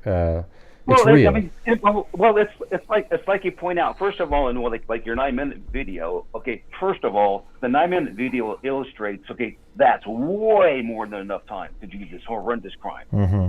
And then it's like, okay, so wait a minute. You're saying BK just stopped for 12 minutes between 4:08 and 4:20 and just sat there. It just happened to be when the murders took place, but it wasn't him, even though his DNA was found inside the house next to 2 murdered victims. Are you kidding me? I mean, this is just insane. It's crazy, man. That's why I sort of feel like I've got to do these videos and shows just to be the one. No, I hear you, man. There isn't anybody. There isn't anybody. It's weird. And dude, I swear, man, I swear. I mean, I can't prove this, but the dude across the pond, I'm convinced now that he's got some sort of program that he's paying for or whatever to get clicks and likes. I mean, because I'm watching his videos, and I do so. It's painful, and then I'm like, he's getting likes every 5-10 seconds. Yeah, it doesn't make a lot of sense. This is not real, man. Well, mine's organic, as you can see. Sometimes I don't even get to 400 likes on something. I just do my show and hope that people like it. But I just feel. Well, and again, yeah, go ahead. Well, I was just saying, I feel like there's people out there, even people that are sort of like, I think Kohberger did it, they always try to do a little bit of a backpedal or sort of open the door for something because they know that for some reason, I would say the largest percentage of the people following this case like and are interested in those weird, the conspiracy theory stuff, which is strange. Oh, for sure. Yeah, I don't know. I don't get it. Here's what I can't believe. Here's what I can't believe. I mean, just based on circumstantial evidence, it does not look good for BK. Period. Okay. And Right. then once you throw in the DNA, it's like, man, this is a slam dunk. Okay. And then these people wanted to be innocent for some reason. And they wanted. I don't understand this, man. Yeah, they'd love it if another killer was roaming around out there. Oh yeah, exactly. Secret tunnels and all kinds of stuff.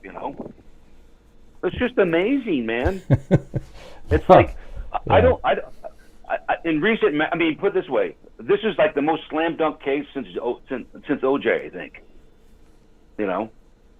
And hopefully they'll get it right this time. Yeah. I don't Well, know, my thing is, I think that here's how I think the progression was. Is that I don't know if you watched those shows, but we had on Misty Gillis and I. It was just randomly. She's a forensic genetic genealogist, and I said, I've seen some of it. How long would it take if everybody was on the same page to get a DNA sample? This is right when, like 2 weeks after the murders, Kohberger, nobody even knew Kohberger's name. I said, how long would it take to throw a profile in there and start working on FGG if there was no barriers? And she got down to where it would be like 2 days. And I thought, well, man, wouldn't that be amazing on crimes like this if they could do that? And man, it's amazing because they actually ended up doing that. And then it leads to Kohberger. And I think right when they got Kohberger's name on that, they started doing some quick stuff, ding, ding, ding, ding, ding. And they came up with the probable cause document because they already had this white Elantra moving around in the neighborhood.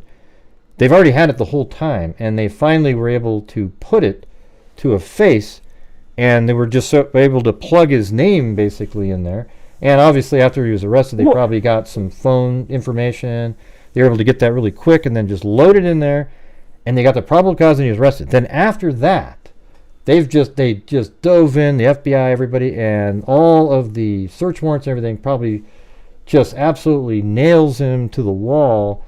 And they're probably done investigating this, 2 months ago. Oh, yeah. Done. They're done. Yeah, and as you've mentioned previously, I think the camera, whether it's a Ring camera or whatever, I don't know, but the camera at the 1112 King Road address, I mean that is going to be, whatever video they got from that is going to be totally 100% essential. And I think it's going to clearly illustrate that it's BK's car. But then the naysayers, like the person across the pond, will say, "Oh, but you can't say that BK in that car. It's his car, but you can't say it's him." And it's just like, well, wait a minute, man. Can't we use common sense here? You know, it's BK's car. Likely, it's him. It's him driving. You know, his phone pings at 04. You know, at 448, whatever it was. You know, I mean, the thing is, you say. I mean, that's why I was trying to word it in this last video where it's extremely likely that that's his vehicle at this point, given the fact that he admits to driving around late at night. It's missing its front license plate, which his car has, and he admits to driving in the area because he knows that some of the cameras absolutely pick him up, and he's seen them. They've seen these other video clips, I guarantee it, where it shows that it's his vehicle. So he's admitting that he drove around in the area because he wouldn't be admitting that he drove around in the area if there was no concrete proof that he really was. So he's admitted to driving around in the area, and then, so then it's very likely that it's him, especially given that he turned his phone off for a particular period of time. And then we start narrowing it down. We start getting to 326, and then 328. He goes by the A&W. Now we're doing the loops: 331, 338, 357, 405, and then back around 407, 408. Then the car parks right there, and then for 12 minutes he's in there. He goes into the house. The murders happen. And then a knife sheath is found in the house with his DNA on it, and that just literally just goes like that. I mean, but guess what? Guess what, Gray? I'm BK. I was actually there. I parked my car. I got out, walked around. I picked up some rocks and threw them back down. He was a peeping Tom. Don't you remember? Oh, that's right, peeping Tom, exactly. Yeah, he was looking through the window. He was looking through the window, and he saw the murders happen. He went, "Oh God, I got to get the hell out of here." And he couldn't tell law enforcement because he didn't want to get in trouble. Okay, right? Yeah. Even though he's a PhD in criminology at Washington State University. Okay. Yeah. it's like, and listen, dude. I know you've talked about all this stuff before, but it's just astonishing how people are still stuck on he's innocent, it's a conspiracy, come on, man. I mean, we all get the innocent till proven guilty part. What we're saying is, based on what we've seen right now, Brian Kohberger I believe, is 100% the killer. Now, there's other people out there that, or you could say the word like, it looks like, Kohberger's the killer, whatever you want to say. But to sit there and go, man, I don't think he did it. You sound like a lunatic. There's nothing out there that makes it is exculpatory. No, Gray, listen, you forgot. Listen, BK was on a date, and he was driving his date around 4 loops, okay, until he finally decided to drop her off, or until she decided to be dropped off, okay? Come on, that's how it works, all right? Yeah, well, that's just. Ginger's probably laughing over there. I mean, she's entitled to her opinion for sure. Okay, but that's just ludicrous. Okay, that's not what happened. Right. Okay, that's just simply that's not what happened. And then it's people like that though. It's like there's no way of convincing these people, man. It's like the person across the pond who, and I've told you this before, but no, BK convinced a dude to commit the homicides, but don't tell anybody. What if touch DNA on the knife sheath and leave that behind? I'm just spitballing here, but what if he? Exactly. Yeah, screw that. Exactly. Shut the hell up. Yeah, what do we just do what ifs all day long and come up with? The thing is, you can really have a lot of content if you say what if 1,000. You could just spend all day, what if, and then make a whole video on the what if, and people go, wow, very insightful, and it's really not. It's just an exercise Well, I mean, I'm not trying to blow smoke up your behind, but that's one of the things. That's one of the things that's really good about your channel is you provide like real life analysis. Like, okay, here's a Google Earth. Here's the likely route and blah blah. Oh, by the way, this lines up with the PCA. This and that. Okay. what other vehicle would there be? Okay, why would law enforcement, they're not just going to say, oh, we're just going to make up a vehicle. Okay, no, they've got it on video, right? Meanwhile, the person across the pond, all he does is just speculate nothing but just ridiculous scenarios and theories. No, it's crazy. It's so frustrating, man. And they're not even interested. And then it's weird. It's I don't know how to explain it. Well, then it's just like, and I know I'm going on here, man. I'll let you go sooner, but it's just like, man, there's no way this guy's getting this many legitimate likes. Wait, hold on, my bunny went. Okay, go ahead. I had a trigger bunny. I watch him and I watch him. He's getting like freaking 50 likes in an hour. I'm like, this is bullshit, man. Yeah. You know. Nope. And so I mean, how legit is it where you can I guess you can buy likes? Because I mean, I think you did a video on that recently, or no, I didn't do a video. I just pulled it up on the screen. Somebody mentioned, and I go, look, you can just type it in Google, and it shows you on the screen that it has, like, hey, if you send us this amount, we can get you this. And I think people do that, but it's not. YouTube really frowns upon that for sure. But I mean, if you do that, though, does YouTube know that, or maybe they do, sometimes they don't? I don't know. I don't know how they figure it out or anything like that. I just know that that's something that exists out there for sure. I'm just trying to do it organically. Well, look, man, listen, man. Yeah. Say again? I'm just doing it organically. Well, no, I understand. Yeah. Anyway, I just figured I'd call in real quick and say hi. And dude, you do a great job and keep it up. And I know it's frustrating when you got clowns like Drip Drop and other people. Okay, but just keep it up, and I'll keep following you, and I'll let someone else call in. Yeah. All right. Well, good to hear from you, Alan. Call in again sometime. All right. All right, thanks, man. buddy. We'll talk to you soon. Adios. Bye bye. All right. See you. Bye bye. Alan McMahon, the legend from Thailand. Is that what you said?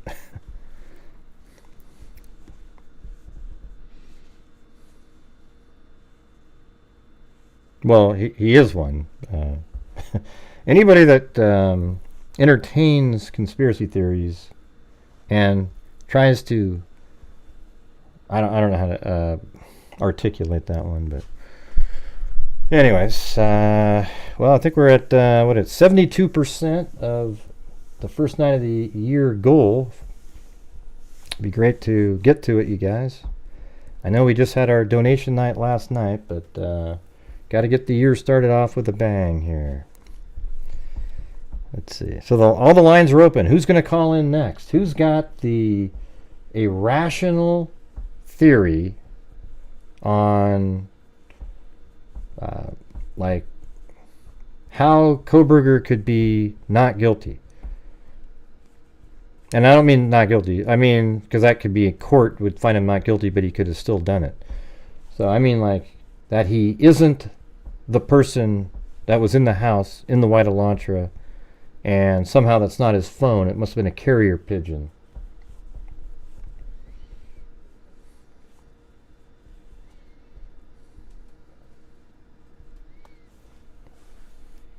Oh, really? Yeah.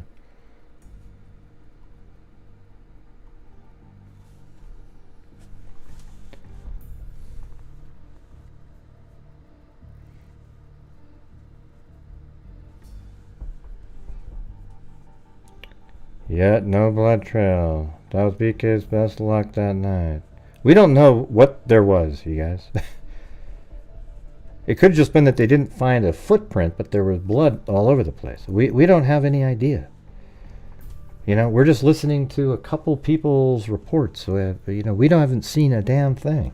I think when the autopsy reports come out and the actual information of the crime scene, it'll be a lot different than what people thought it was. No, not really. I mean, we've had people trying to explain things that aren't really explainable.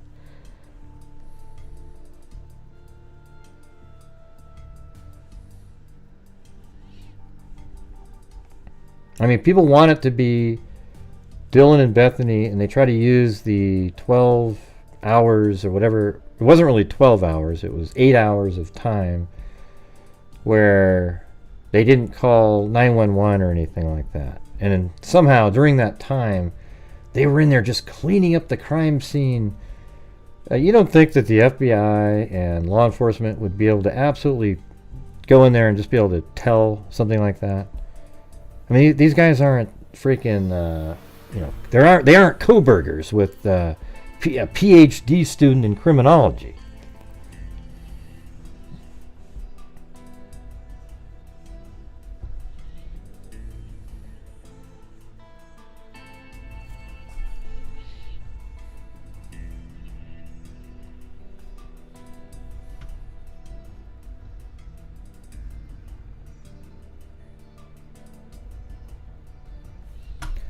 Well, who's calling in next? Everybody's a suspect. They said the day it happened, the house looked cleaned. Jesus. Oh, God. Nobody, there isn't anybody that said that. They said that. Give me a break. Recent comments suggest for the entire town of Moscow is complicit in framing BK.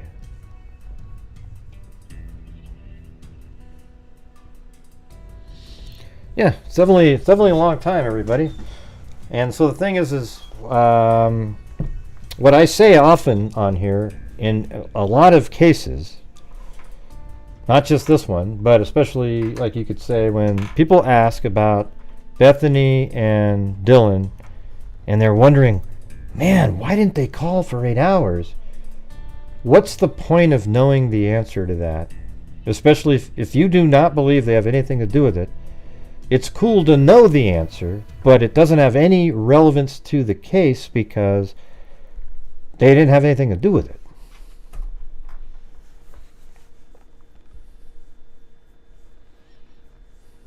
Too small for BK to climb through, only one.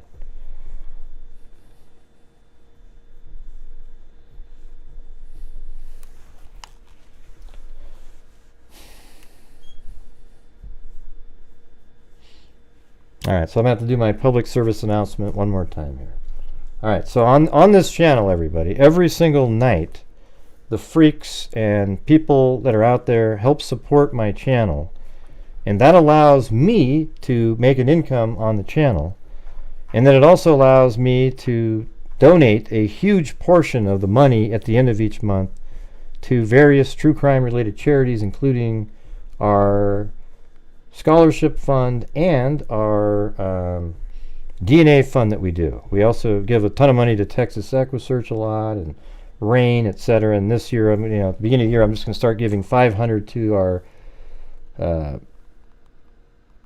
to our scholarship fund, and then I'll be able to get back to giving more to places like RAIN, Texas Equisearch, and NCMEC. All right. However, it only works if you guys are supporting the channel on a nightly basis. So here we are, the first night of the year, and we're having one of those slow, crappy sort of nights. And I'm not sure why it's hard with 600 and something people in here to at least get to the minimum goal. I know what it takes each night to do it, and that's why sometimes I have the goal on the screen there. So if you're out there and you feel like you can help support the channel, that would be great. Okay, if you're somebody that can't afford it, then I don't want anything from you at all. Just hit the like button. Okay. And so the thing is I don't want to. I don't like having to bring it up either. But it seems like it should be sort of obvious to everybody. We've talked about it many times. They were high. Who was high and spun out on drugs? Well, who the hell are you talking about?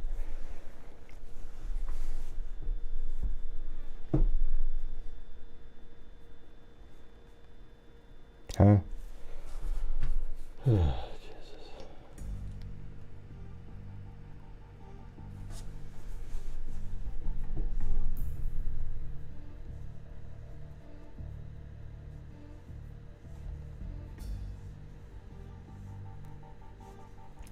Goofy girl of mine doesn't even drink. Summer hole.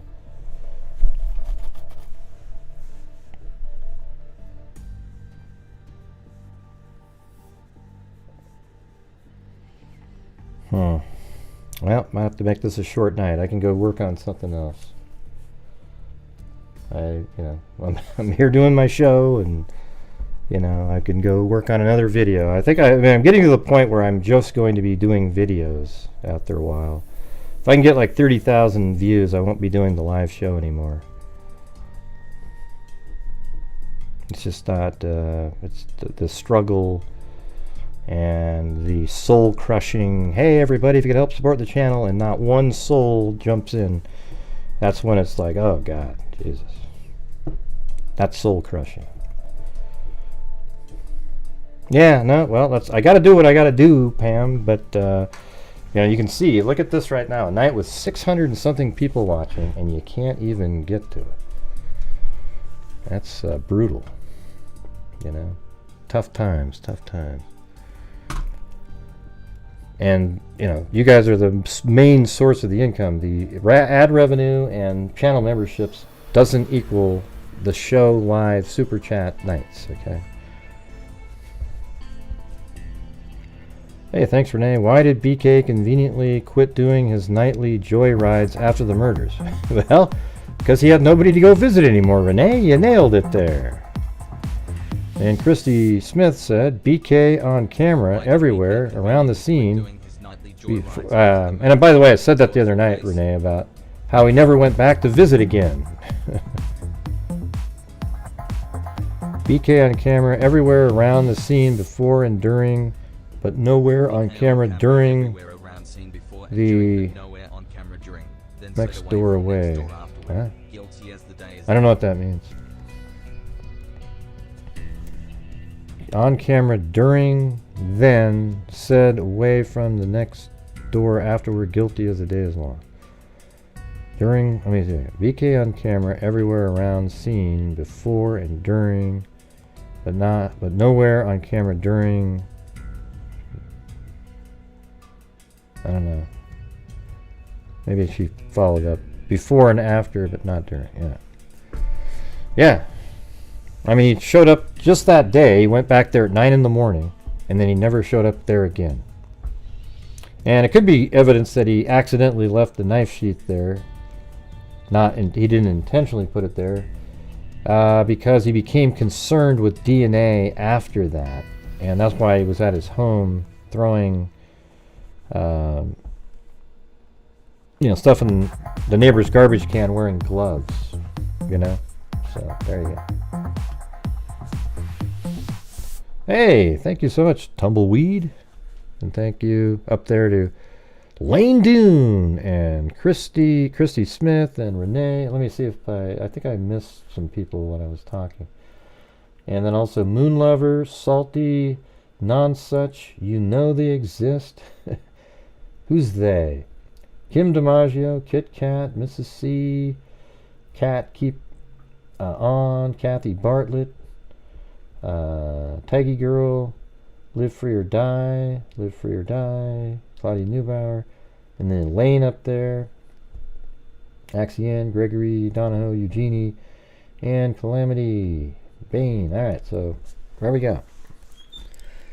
Well, thank you. Appreciate it.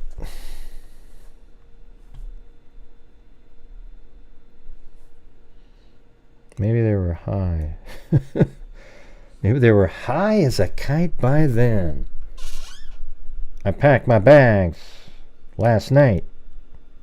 Pre-flight. 0 hour. 9 a.m.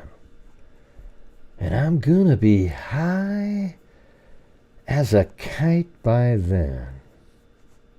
Man, wasn't William Shatner amazing in that? Ding ding ding ding ding ding ding ding ding ding ding ding ding ding. Rumor going around about me, the cool about something we did I was supposed to do. You might not have heard, or maybe you have. That was like usually get angry at all about. You can say what you want, but spell my name right. All I'm ever guilty of is rocking that house. That's what the rumor was all about. Usually have to damn tell all your friends that if you don't wait till you see me again, this way I'm gonna hear from the horse's mouth right there and then we can straighten it out.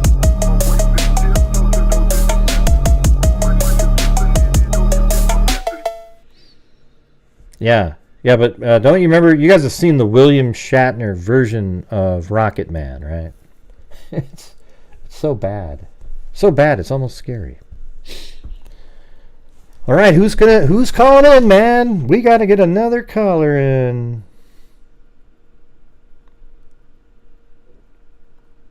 Right there. Who's calling in?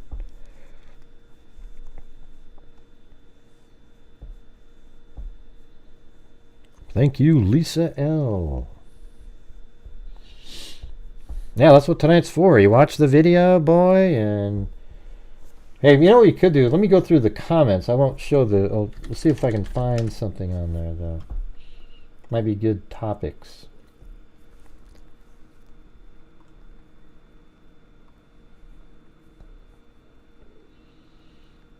All right.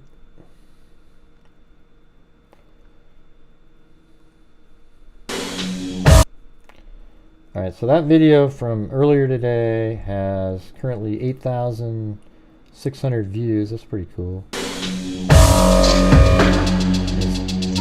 not phenomenal, but it's not bad either. Let's see. It's amazing you don't mention their action. Here we go. So here we go. Here's one right here. It's amazing you don't mention the actions of Dylan Mortensen. I'm not saying Kohberger didn't do it, or was part of it, but you missed the point of someone on the inside turning a blind eye. Do the math. Someone has allowed this to happen. Yes, Dylan Mortensen allowed it to happen, everybody. What a joke.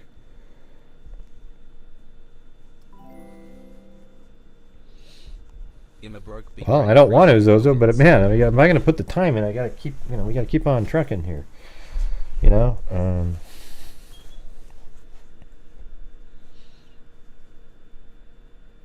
Hey, thanks, Jennifer Ewing. So that was one of the comments down here.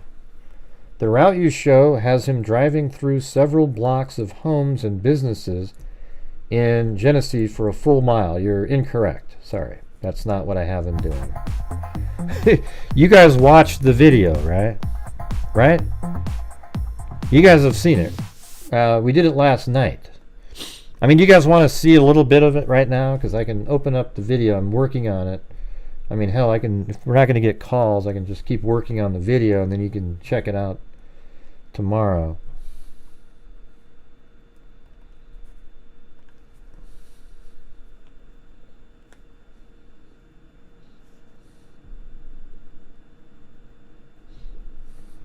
Yeah, I think I could easily. I think I know. I'd love to see the rest of the facts, though, so they just nail it home. Because I think what I'm able to do now is when somebody says something, I immediately have a counter with factual information. You know what I mean? It's like almost immediately after they say something, I don't have to. I'm not going to waste time. All right, so I haven't done. See, what I'm going to be doing is once I complete this portion here, I'm going to. If I unlink that, I'm going to do the narration of this entire 50-something minutes. And I got to tell you what I thought was absolutely amazing was once the vehicle gets to right here, exactly where I have the, where do I have it at? Well, it's not on, yeah, right there, 448. Right when it gets to this area right here, this 448 time frame, it takes exactly the amount of time that I'm doing on the video driving to get right to this building right here. Isn't that amazing? Like 448 to 525, it took exactly that amount of time to drive from there, and that thus proving yet again that there are 13 to 16 minutes of missing time prior to getting here at 448. I mean, it's absolutely, it's crazy. I'm going to show you guys really quick sort of a preview of just that portion. So look at this, 525. When does it switch over? Right there. Okay, so it's right in that area. Let me zoom in.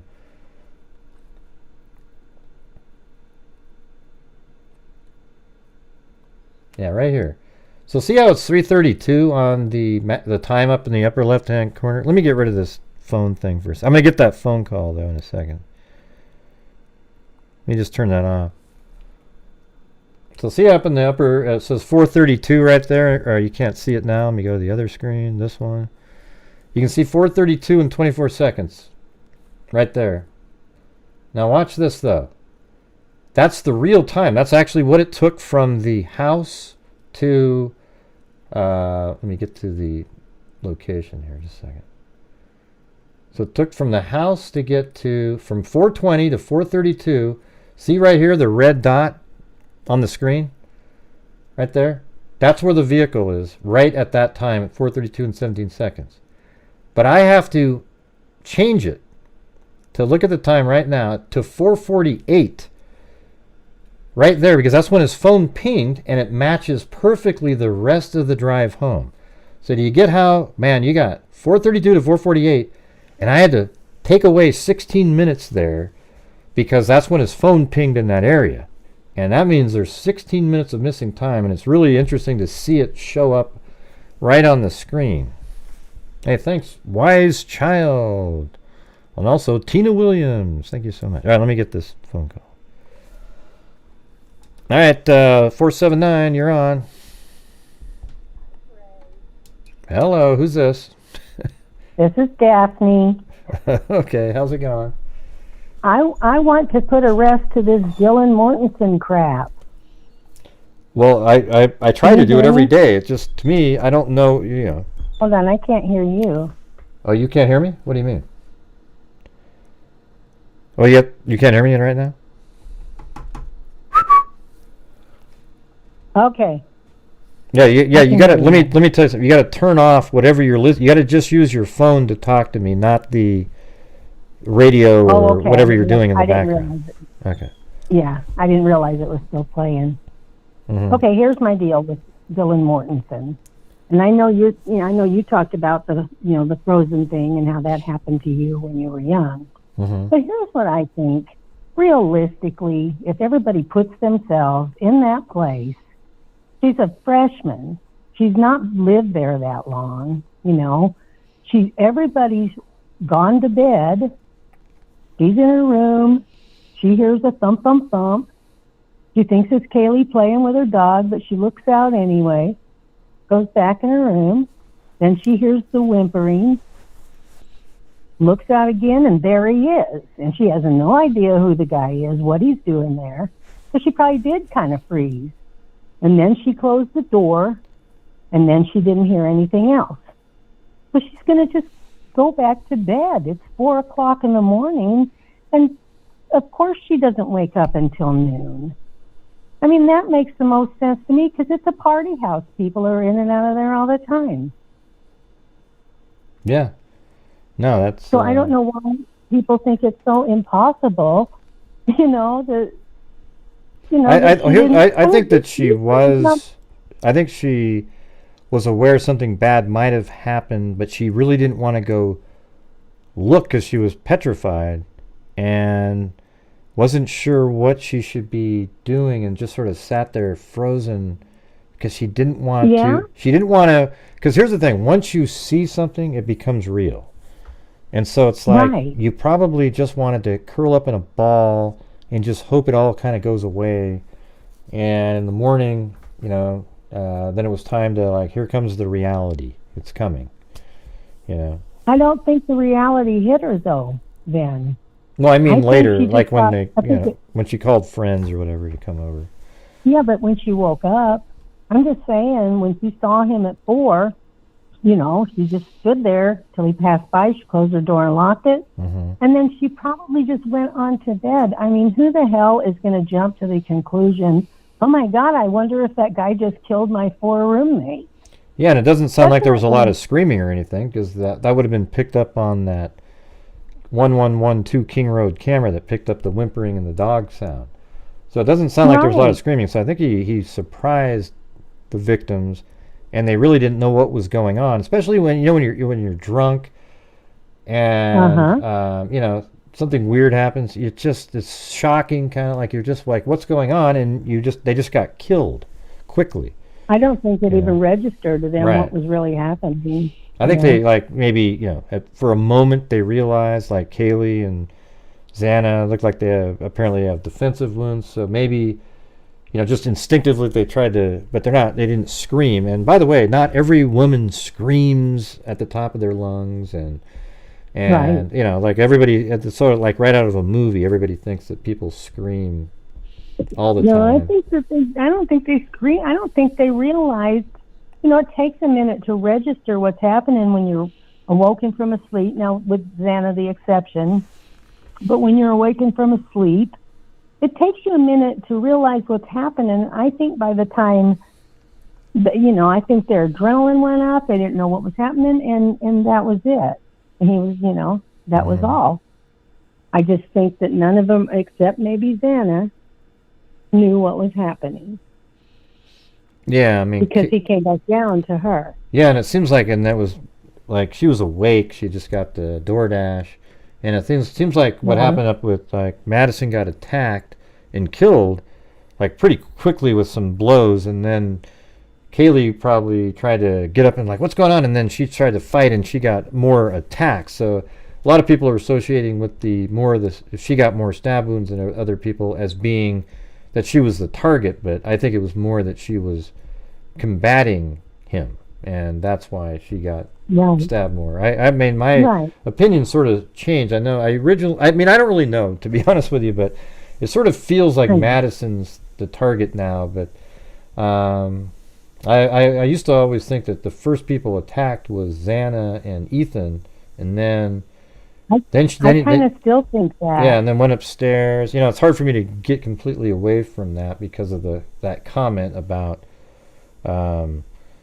it's going to be okay, I'm here to help, or whatever the hell the term was that he said. Right. As soon as I heard that, the first time I heard that, I thought, oh my God, he came back down and told her that and then finished killing her. I mean, there was no doubt in my mind that that's what that was. Just logically. And I do think, I think it would have been kind of noisy. Yeah, well, I think it would have been a little bit more noise than just like a dog playing. But you're not, with all the stuff that goes on in that house as a party house, you might not really know what, and you don't necessarily want to. Let's say it was Ethan and Xana arguing and fighting and stuff. Would you really want to? Maybe she didn't want to jump in the middle of it. And then this guy is walking out. That's what I thought too. She would have just thought maybe they were having a fight and Xana was crying, That's what you would think. You wouldn't just jump to the conclusion that, oh my gosh, there's a murderer out there killing my roommates. I mean, that's just not reasonable or logical. I'm sure she just didn't hear any more sounds and thought, okay, went to bed and woke up at noon. It was 4 o'clock, 5 o'clock in the morning, Of course she's going to sleep till noon. They were all drunk. I just don't understand why people can't get that with her. Why they think that because they want to make it a bigger story. They're looking, because it doesn't really make logical sense to think that, how would Dylan have done it? Like, she got somebody else to come in and do the killing? Is that it? And then how come there's no, everyone always says, wow, there's no footprints or anything going outside. Ooh. Well, whoever is the killer, you don't think it's Kohberger because of that. But here's the thing, if it's some other killer who didn't leave footprints or DNA around, they did the same thing. But here's the thing, who's more likely to be able to do that? Some random guy or a person in a doctorate program in criminology? See? That's another argument, again, to just go, hey, if there is somebody out there that might be able to pull something like that off, it might be a doctorate student in criminology, not some random schmo going to the crime scene, right? Exactly. I really think that he had one of those tieback suits on, because he would have had access to them. I think he had his mask, I think like you, he went back out to the car, he put all that stuff in a bucket or wrapped it in the missing shower curtain and put it in his trunk, I'm like you on that. I just think that people are trying to make it this huge thing, and it is a huge thing. I mean, kids died, but I'm just saying they're trying to make it so much more. And if they just put themselves in that place, you know, that's not going to be her first thought. You know, oh my God, who was that guy? Maybe he just murdered all my roommates. He wouldn't even think that. You'd think, who was that guy? And then in the morning you'd get up and maybe want to ask somebody, who was that guy? And then maybe she saw Ethan. And then that's when she called her friends because she was freaking out. But I just think she was just a college girl that had been partying and went to bed after she thought that, you know, that weirdo was out of the house. Yeah. Don't you kind of think that? Yeah. Just, to me, it doesn't seem, you know, it's not like waiting 8 hours or something. But here's the thing. It's, you know, it's 4 a.m. So when he went to sleep, that would only be 8 hours of sleep. So it's not like it's crazy that she might have slept later. I mean, apparently there might be some information she started texting people earlier than that, but maybe she was like, hey, could you come over? And they were like, yeah, we'll be there in a little bit. And it took them a while to get there, and then they come in and they're like, holy shit, this is a homicide. And then they call the police. And then she starts putting it all together in her head. Then, when she realizes they're dead, then she starts piecing, you know, starts thinking, oh my God, there was that guy I saw last night, you know. I mean, it's just so... I just don't understand why people want to do this to her, you know. Yeah, I mean, what you're saying right now, we've talked about, and I've said the same stuff multiple times, that, like, it's not really strange, you know, it's like that she's just, people want to make it strange, to have it turn into something, because they don't have, we got the probable cause. You're sort of limited with what you got there, and then how do you open the door to a whole new world of information? Well, you start coming up with these alternate theories and making bigger deals about things. I think it's really irresponsible. Like, people go, no, Gray, we're just looking into all aspects, and you don't do it. Here's the thing. I'm able to look at something and rule it out. Yeah, I do. I mean, the thing is, I just rule it out because it makes more sense the other way than... Yeah, it's strange. Yeah, you just rule them out. You don't, you know, you just present your reason why their reason is stupid. Yeah, or just doesn't make sense, you know. Right, exactly. Yeah. Anyway, I just wanted to call because I've been, ever since me and Cindy J had lunch, and she asked me about that, and I kind of told her a little bit about what I thought about that, but I didn't really tell her, you know, how I really thought about it, you know. Saving it for the phone call. Talking about it. Yeah, well, it was fun. It was cool calling you guys when you guys were at your lunch. Yeah, it was pretty fun. It was nice. See, I really liked it. It's the connection. The freak connection. Yeah, freak connector. And I'm always going to be a puppetector. There you go. That's exactly what it is. Anyway, all right. That's it. I sent you an email. I hope you'll consider it. Oh, you sent me an email? Okay. Yeah, check it later, but I hope you'll consider it. Is it a case or something? Really good. Yeah. Okay, cool. I'll take a look at it. All right. All right, great. Have a good one. Thanks for calling. Good talking to you. All right, bye-bye. All right, bye. Must be Daphne, right? That's right.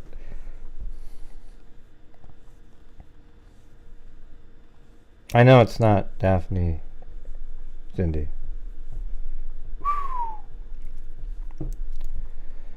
Let's see.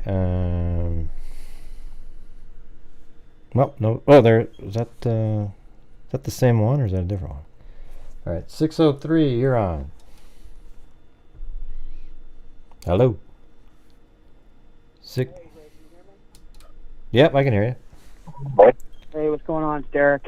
I can tell. I got your voice down now. What's going on? Right?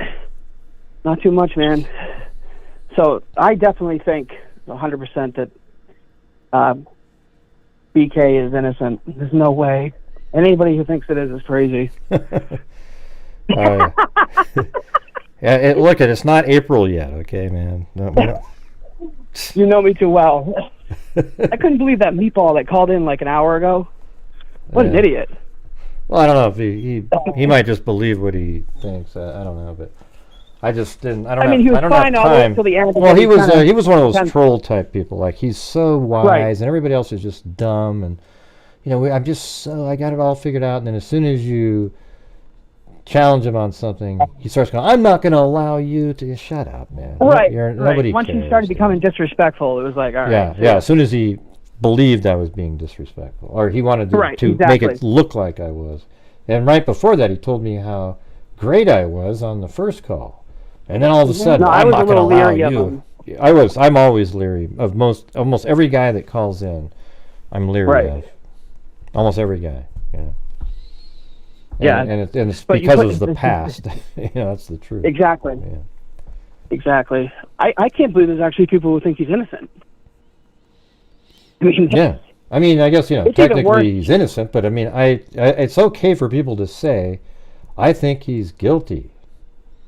Like everybody's done in all the other cases. I mean, this isn't any different. Just because you think he's innocent by using ludicrous logic, you think that nobody else then can say that he is guilty because it doesn't fit what you think. Exactly. Yep. Well, Happy New Year. What's going on with you? Yeah, Happy New Year too, man. Not too much. Leaving for a movie I'm doing in Philadelphia in 6 days. Oh, nice. Besides that, not too much. How long do those last? They can last months. They're all different. All different. Some last 6 months, some 3 months. Most are between 2 and 5 months, I'd say. It's a feature film. Mm-hmm. All depending on the budget, runtime. Do you have days off and stuff, or like? What's that? Do you get days off, or? Yeah, you do. This one's kind of unique because usually you run 6 days and you have a dark day, but this is no weekends, so it's actually pretty awesome because we don't have any weekends we have to worry about. So you're only working 5 days, not 6. Nice. Awesome. Well, anything new with you? How are the kids and the wife? Good. They're actually going to be coming over here a little bit. Good New Year? Yeah, we didn't get to do last night together, so they're coming over at like 9 something. Late, but yeah, we're kind of doing our New Year's Eve tonight too because we're working yesterday. So. Well, there you go. But yeah, he's definitely guilty. I mean, I think it's even more obvious than Richard Allen. People that. Obviously, Richard Allen's involved, but I think there's more people involved with it.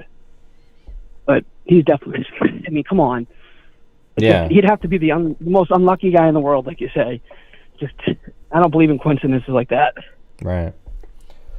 I think both cases are one-man shows, both of them. The other one might have more people involved on the side, though. Like the Keegan Kline shit. But I think he's the only guy at the crime scene. Like, he's the only killer person, like, there, Right. I just think that there's no way that those two aren't connected some way. Maybe they didn't know each other by name, but I think the Dropbox, there's definitely a connection. There's just too coincidental. Mm-hmm. He ended up being there right when they, Yeah, that's what I think. Yeah. But I just wanted to call in and say hi to you. Happy New Year. And well, thanks. That's pretty much it, bro. Well, cool. Well, Happy New Year to you. Yeah, you too, bro. Right. I'll keep in touch. Okay. I'll hit you up later. All right, thanks. All right, man. Bye. Yeah, bye. Derek of the old D&K Reck name.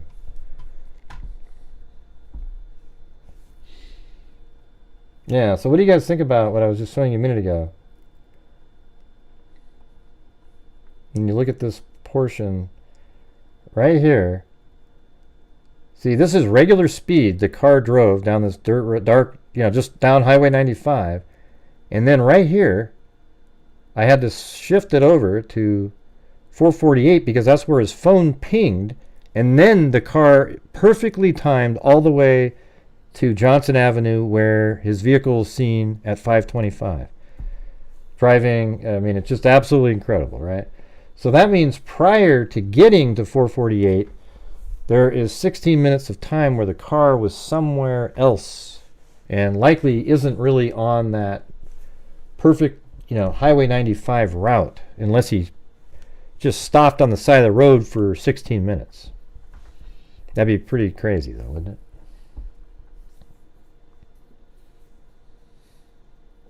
Hello? Hello? Anybody there? Anybody there?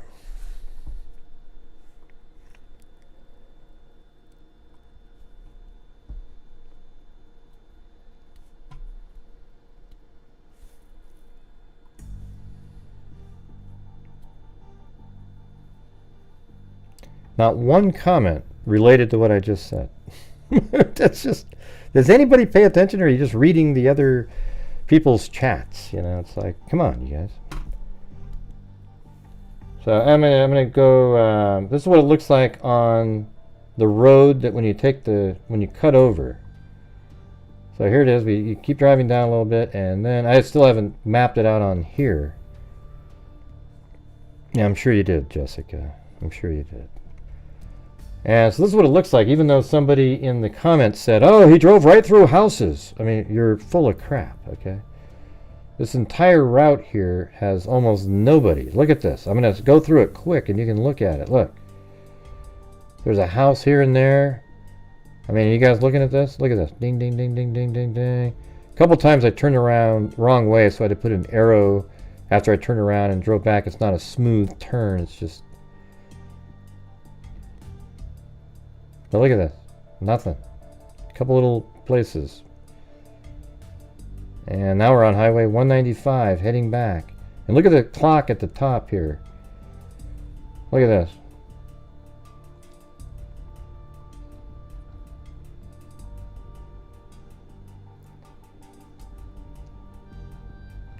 I know exactly where we are. And look at this. 5... And then there it is. There's the surveillance camera. Right there. And look what time it is. 5:25. Isn't that amazing? 4:48 to 5:25. No speeding up or anything of the vehicle. And it gets right there. So that means he was driving at pretty much a realistic rate. A little bit like 5 miles an hour over the average. Because that's what I was probably doing.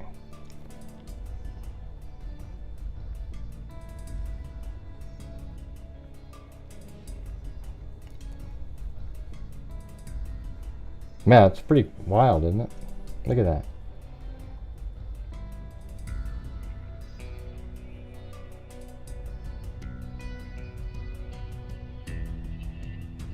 So I haven't put in the red dots. I put red dots on the bigger map at various times, you know, like I think right here will be one. Yeah, right there, see the red dot? So it shows you where you're at on this map, and then it disappears. Wonder if I should keep them on screen. I think I should. I think that's a better way to do it. Let's see. Like if I made it go like this, and like that.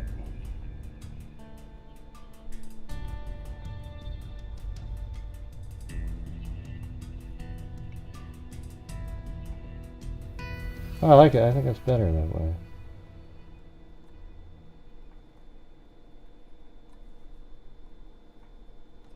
Yeah, let's see. 1, 2.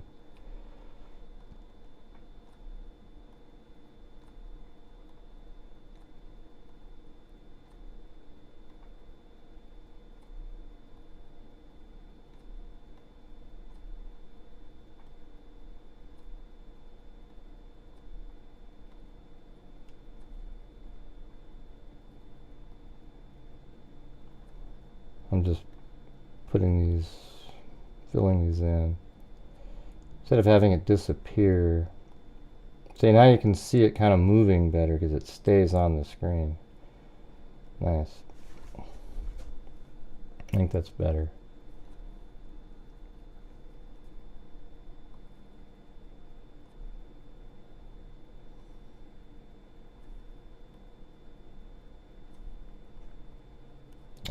Shoot, I think I made these too long. Didn't want those long.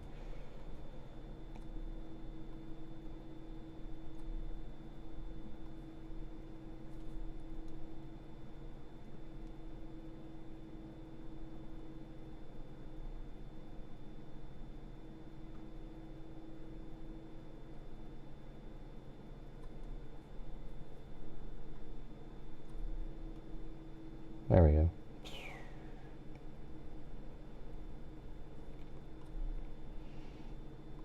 I think that needs to go up here. And that can go to there, and then this can go to here. Yeah. Yeah, I think it's better. Now you can, now the red dot's on the screen the whole time, and it just kind of jumps to specific locations. So I got to keep doing them. But you can see now, if I go like this, you can see the dot moving around and kind of going down. See, there you go. Ding, ding, ding, ding, ding, ding, ding. Awesome. It's going to be sweet. Yeah, there's absolutely nothing out there, you guys. And I'm also going to show how my outline, the green line, is very, very close to what law enforcement has. And in fact, there isn't anything that looks like this out there. So this is the only road that kind of mimics what they're saying. And this is almost identical up in here. And he just kind of drew it with his hand on the screen. So it wasn't something they, like using Google Maps or something. They just drew it, and you even read it in the writing that it's not, like meant to be exactly. So I think we've got it really close though. And so that means they think he drove through those crazy roads, and that's why he probably turned on his phone, you guys. So that he could map his way through there, because it's a nightmare.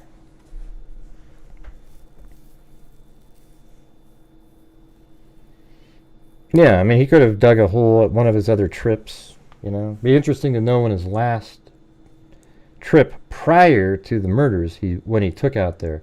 See, isn't it more interesting trying to, like, figure this stuff out than to sit there and ruminate about, like, just some crazy thing about a tunnel or something?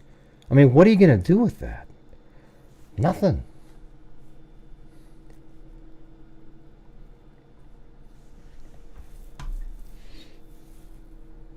All right, how about I'm just going to play my music for a little bit, and I'm going to continue to try to fill in some of the stuff on the map here, okay? So if you're bored and you want to do something else, go ahead. I'm going to stop the phone thing, turn that off. And there we go.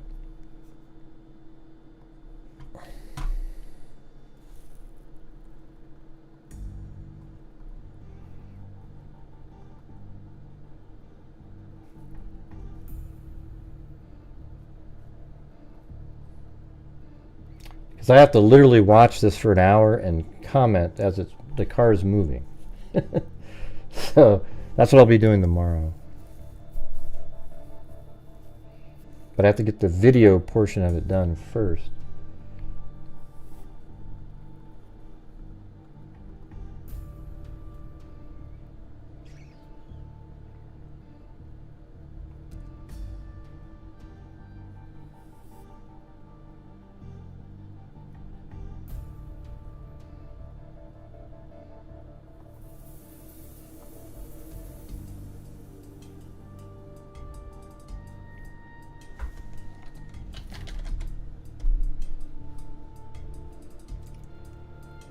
There it is. All right, back in the 80s again. Yeah, thanks to all the callers who called in tonight.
going on, freaks? You guys still there?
Yes, I drove by this the first time, so I have to, like, I turn right here.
That's 195 right there, see?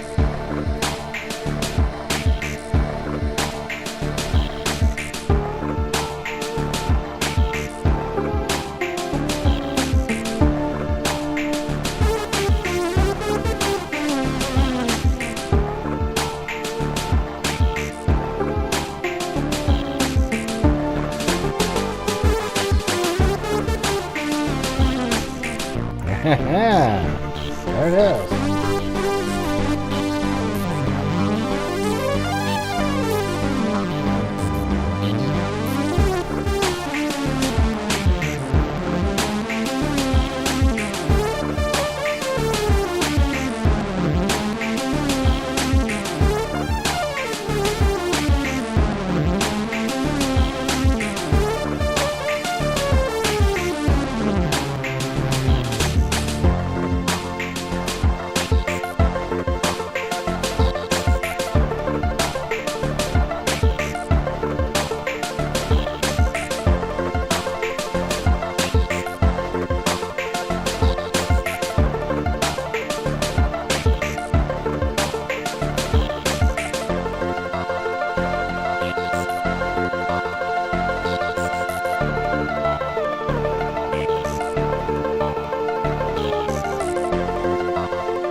I could listen to that damn thing forever. It doesn't affect me at all, or classical, you know. Anyways, we're got quite a bit of ways around the corner there. It seems like I'll be able to finish the rest of that in the morning and then do my narration and upload it. This will be the path that law enforcement has on the PCA that Brian Kohberger took back after the murders, all the way from the murder house at 1122 King Road, and it was absolutely perfect timing from the 448 ping, but prior to that we're missing 16 minutes, which I've already explained on other videos. Anyways, thanks everybody for supporting the channel. I definitely won't be doing working video ever again if that's what I was trying to accomplish.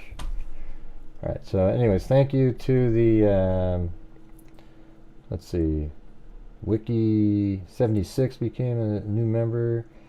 Then we had Kami, Patty Mills, Cheryl, Allison Cosgrove, Kami, Cheryl Bullock, Elaine, thank you very much, and Axie N, Gregory Donahoe, Eugenie, Calamity Bane, Cindy J, Claudia Neubauer. And by the way, me and Elaine had good emails back and forth, so there's no big deal. Cindy J, Claudia Neubauer, that's like I said, Thanksgiving dinner. Live Free or Die, Tiggy Girl, Kathy Bartlett, Cat Keeps On, Mrs. C, Kit Kat, Kim DiMaggio, You Know They Exist, Salty, Non-Such, Moon Lover, Renee, Christy Smith, Lane Dune, Tumbleweed with a cat eye, Lisa L, Vogue, Jennifer Ewing, and Elaine's was a cat eye too, Tina Williams, Wise Child, Cool and You, Pam NYC, and Almost Made It. So thank you guys for helping support the channel. And then there was, I don't know if, I think somebody sent a Venmo earlier today. I appreciate it. I can't see it right now though. Thanks, Stacy M.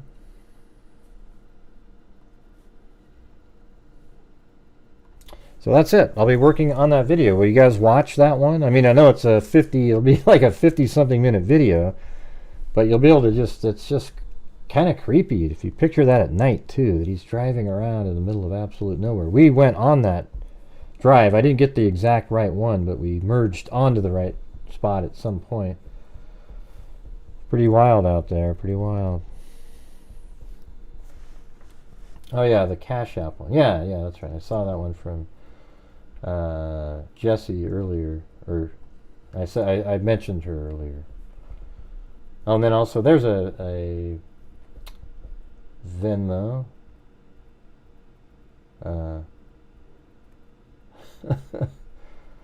Somebody said, Gray, please don't attack me, but what happened to innocent until proven guilty? I understand they have a ton of stuff already, but isn't our justice system based on around the fact that prosecutors have... Yeah, they do. I'm a YouTube channel, and I have my opinion that I think Brian Kohberger is the killer here. I don't know why people can't get that in their head. It's really strange. It's wild. Nobody ever cares in other cases, right? Yeah, nobody ever gives a shit. But in this one, there's this attraction to Brian Kohberger. Everyone's trying to like look out to defend the guy for some reason. It's like, can't you, see what's written on the wall here, you guys? It's wild. I have no idea. Why I need to say, everybody, listen to everybody. I believe that everybody is innocent until proven guilty in the court of law. Okay, I believe that. Once you are on a jury, you have to weigh the facts and figure it all out. We aren't on the jury. This isn't a court of law, and I believe he's guilty. Okay, and am I not allowed to say that? I don't see reasonable doubt with the information that I give you guys in the video earlier. I don't know how anybody can. It's like you're doing mental gymnastics to try to find some way to make that not be bad. And it's really, really, really, like, so damning that that's why I'm certain myself that he did it. Now, he might be found not guilty in the court of law, which doesn't mean he didn't do it. It just means that there's enough people, like the crazy people, following this case. Now, if something comes out at trial where I just go, whoa, I'll be honest and tell you that, you know? That's just the way it is. But right now, with the information just that's on the probable cause, man, it's not good. Not good. Hey, wow, thanks, J Case. Happy New Year to you, too. Now, where did you get to go? Let me guess, it was somewhere warm and... Or was it that place in Utah that, or I think it was Utah, right? Mm-hmm.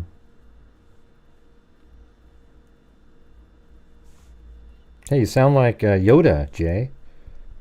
Not me, because guilty. Guilty he is. You forgot the part in there. That would have been better.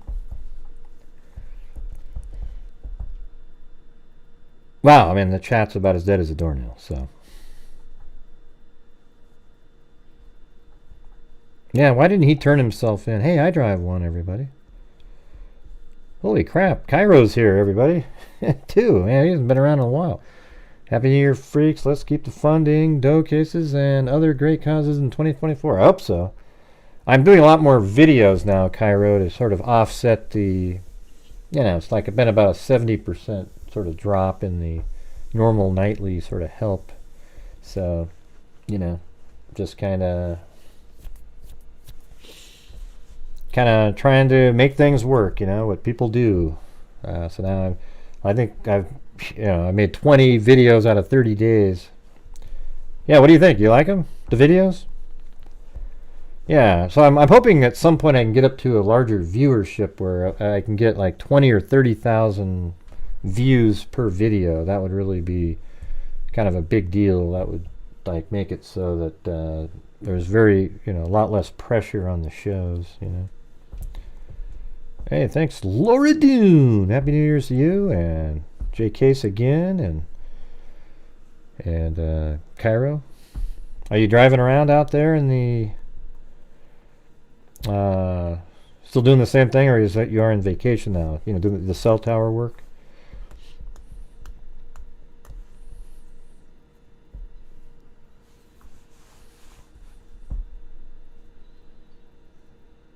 Yeah, I'm not doing the... I just... I would never do one of those websites. I think it would feel weird. Yeah. People always claim that you're, you know, if you get a large audience, they think that you're using one of those websites. I think the ones that you can tell aren't real is when you've got like 1,000 comments and they're all just so glowing. Like my comments, I get like a mixed bag. Some people say, oh, that's great. And the next one is like, oh man, what a load of crap, you bastard. You know, and it's like, okay, that now we know this is real. I mean, if you do a video on tunnels and you get only great comments, that means there's something not quite right. Okay? Yeah.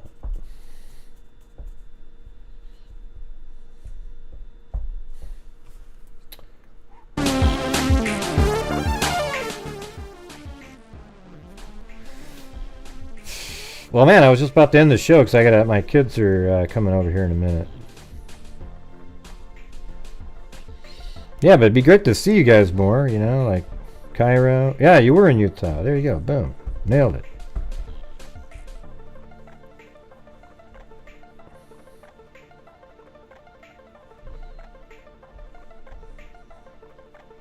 Like, I haven't seen Stacy Galloway in a long time.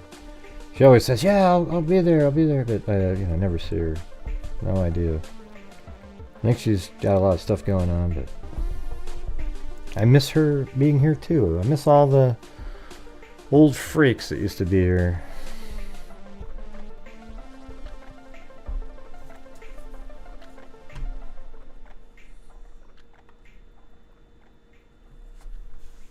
There you go, Cairo. There's Blue. We do have him on some kind of like heart medicines now. But he's still doing pretty good, running around. Yeah, remember the J Case vision? Where you could literally see stuff on Google Earth? That was good, that was good. But see, look at these. Oh, it looks like maybe the kids are over here now.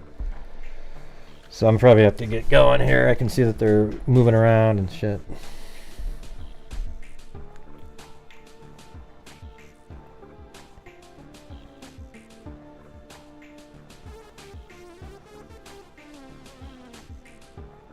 I don't know what that means, Stacy. The way BK tried to talk himself out of the turn lane ticket. Why no questioning at what does that even mean? Why would you question him at Moscow? Why would you do that? It's just a stupid traffic violation. It doesn't mean anything. That was before the murders. Nobody would have known anything.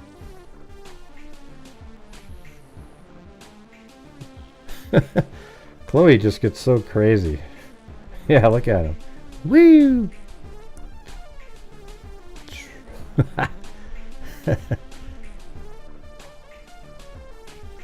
I wish I could get like 2 more Blues and 2 more Chloes. You know, they're just like these perfect dogs. I don't know. We got so lucky with them. Look at that. Who wouldn't want that? I mean, look, it's crazy.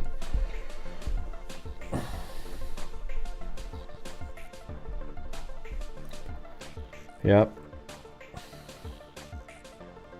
Anyways, it's great to see all of you guys, and I hope everybody has a fantastic year. I've been on here for 2 hours and 47 minutes, and I gotta go do stuff with the family now. But I appreciate your guys' support. You know, hope this year we can all just keep moving forward, growing, getting bigger, and trying to do even more. I mean, we did donate $57,000 this year, which is only like 5,000 less than last year, and last year had these crazy months with cases in them. So I think we still did pretty good. That means in the last 2 years we've done like 117 or something. That's crazy. The YouTube channel that actually makes a difference in the true crime world. Alright everybody, thank you for being here. We will see you tomorrow. Sorry to be taking off right when Cairo and JK showed up, but you know, I miss you guys, but you know, here we are. I had some prior plan. But yeah, I'll just keep on doing what I'm doing, and hopefully you guys are here for the ride. Alright, so thank you. We'll see you tomorrow. And, oh, what's up? We should talk on the phone pretty soon, Cairo, just to get all caught up or whatever. Oh, you just were on. Oh, you were behind. Okay. Alright, thanks everybody. We'll see you later. And as I always say, until next time, be safe out there. Alright, I'll try to give you a call tomorrow. Alright.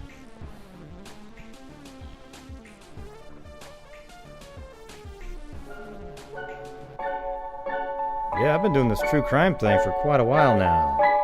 And during this whole time, I have not seen one person. What connection, Paula? What happened? Crime dissector, flag rejector. I'm a certified human lie detector. Gonna get ya on a stretcher if you try and play me like an old projector. Crime sector is my nectar. Professor Gray is gonna give another lecture. Crime collector, freak connector, and I'm always gonna be a protector. Fool deflector, interceptor, and I'll meet a specter with a vector on his pector. With a respect, just remember I have a temple fucking checked ya.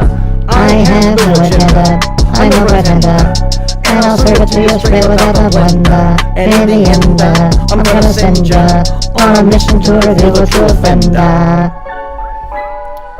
Yeah. Good night, everybody, and Happy New Year, okay? You remember last year when we were... Jack, Jesus, you don't need to tell your whole story. I wanted to tell a story, Great. Well, what is it then? I don't remember. Oh, God. You don't remember? 2 seconds later, you don't remember? I don't, Gray. We did make the golden eye. Yeah. Yeah, we made it before, I think, I don't know, hour or so before I started working on something. And then you guys made it even greater. So thank you. It was great to do it on New Year's. Yeah, I don't know why there was a 1 at the end there, though. Christy Smith. I have no idea. All right. So thanks, everybody. We'll see you guys later.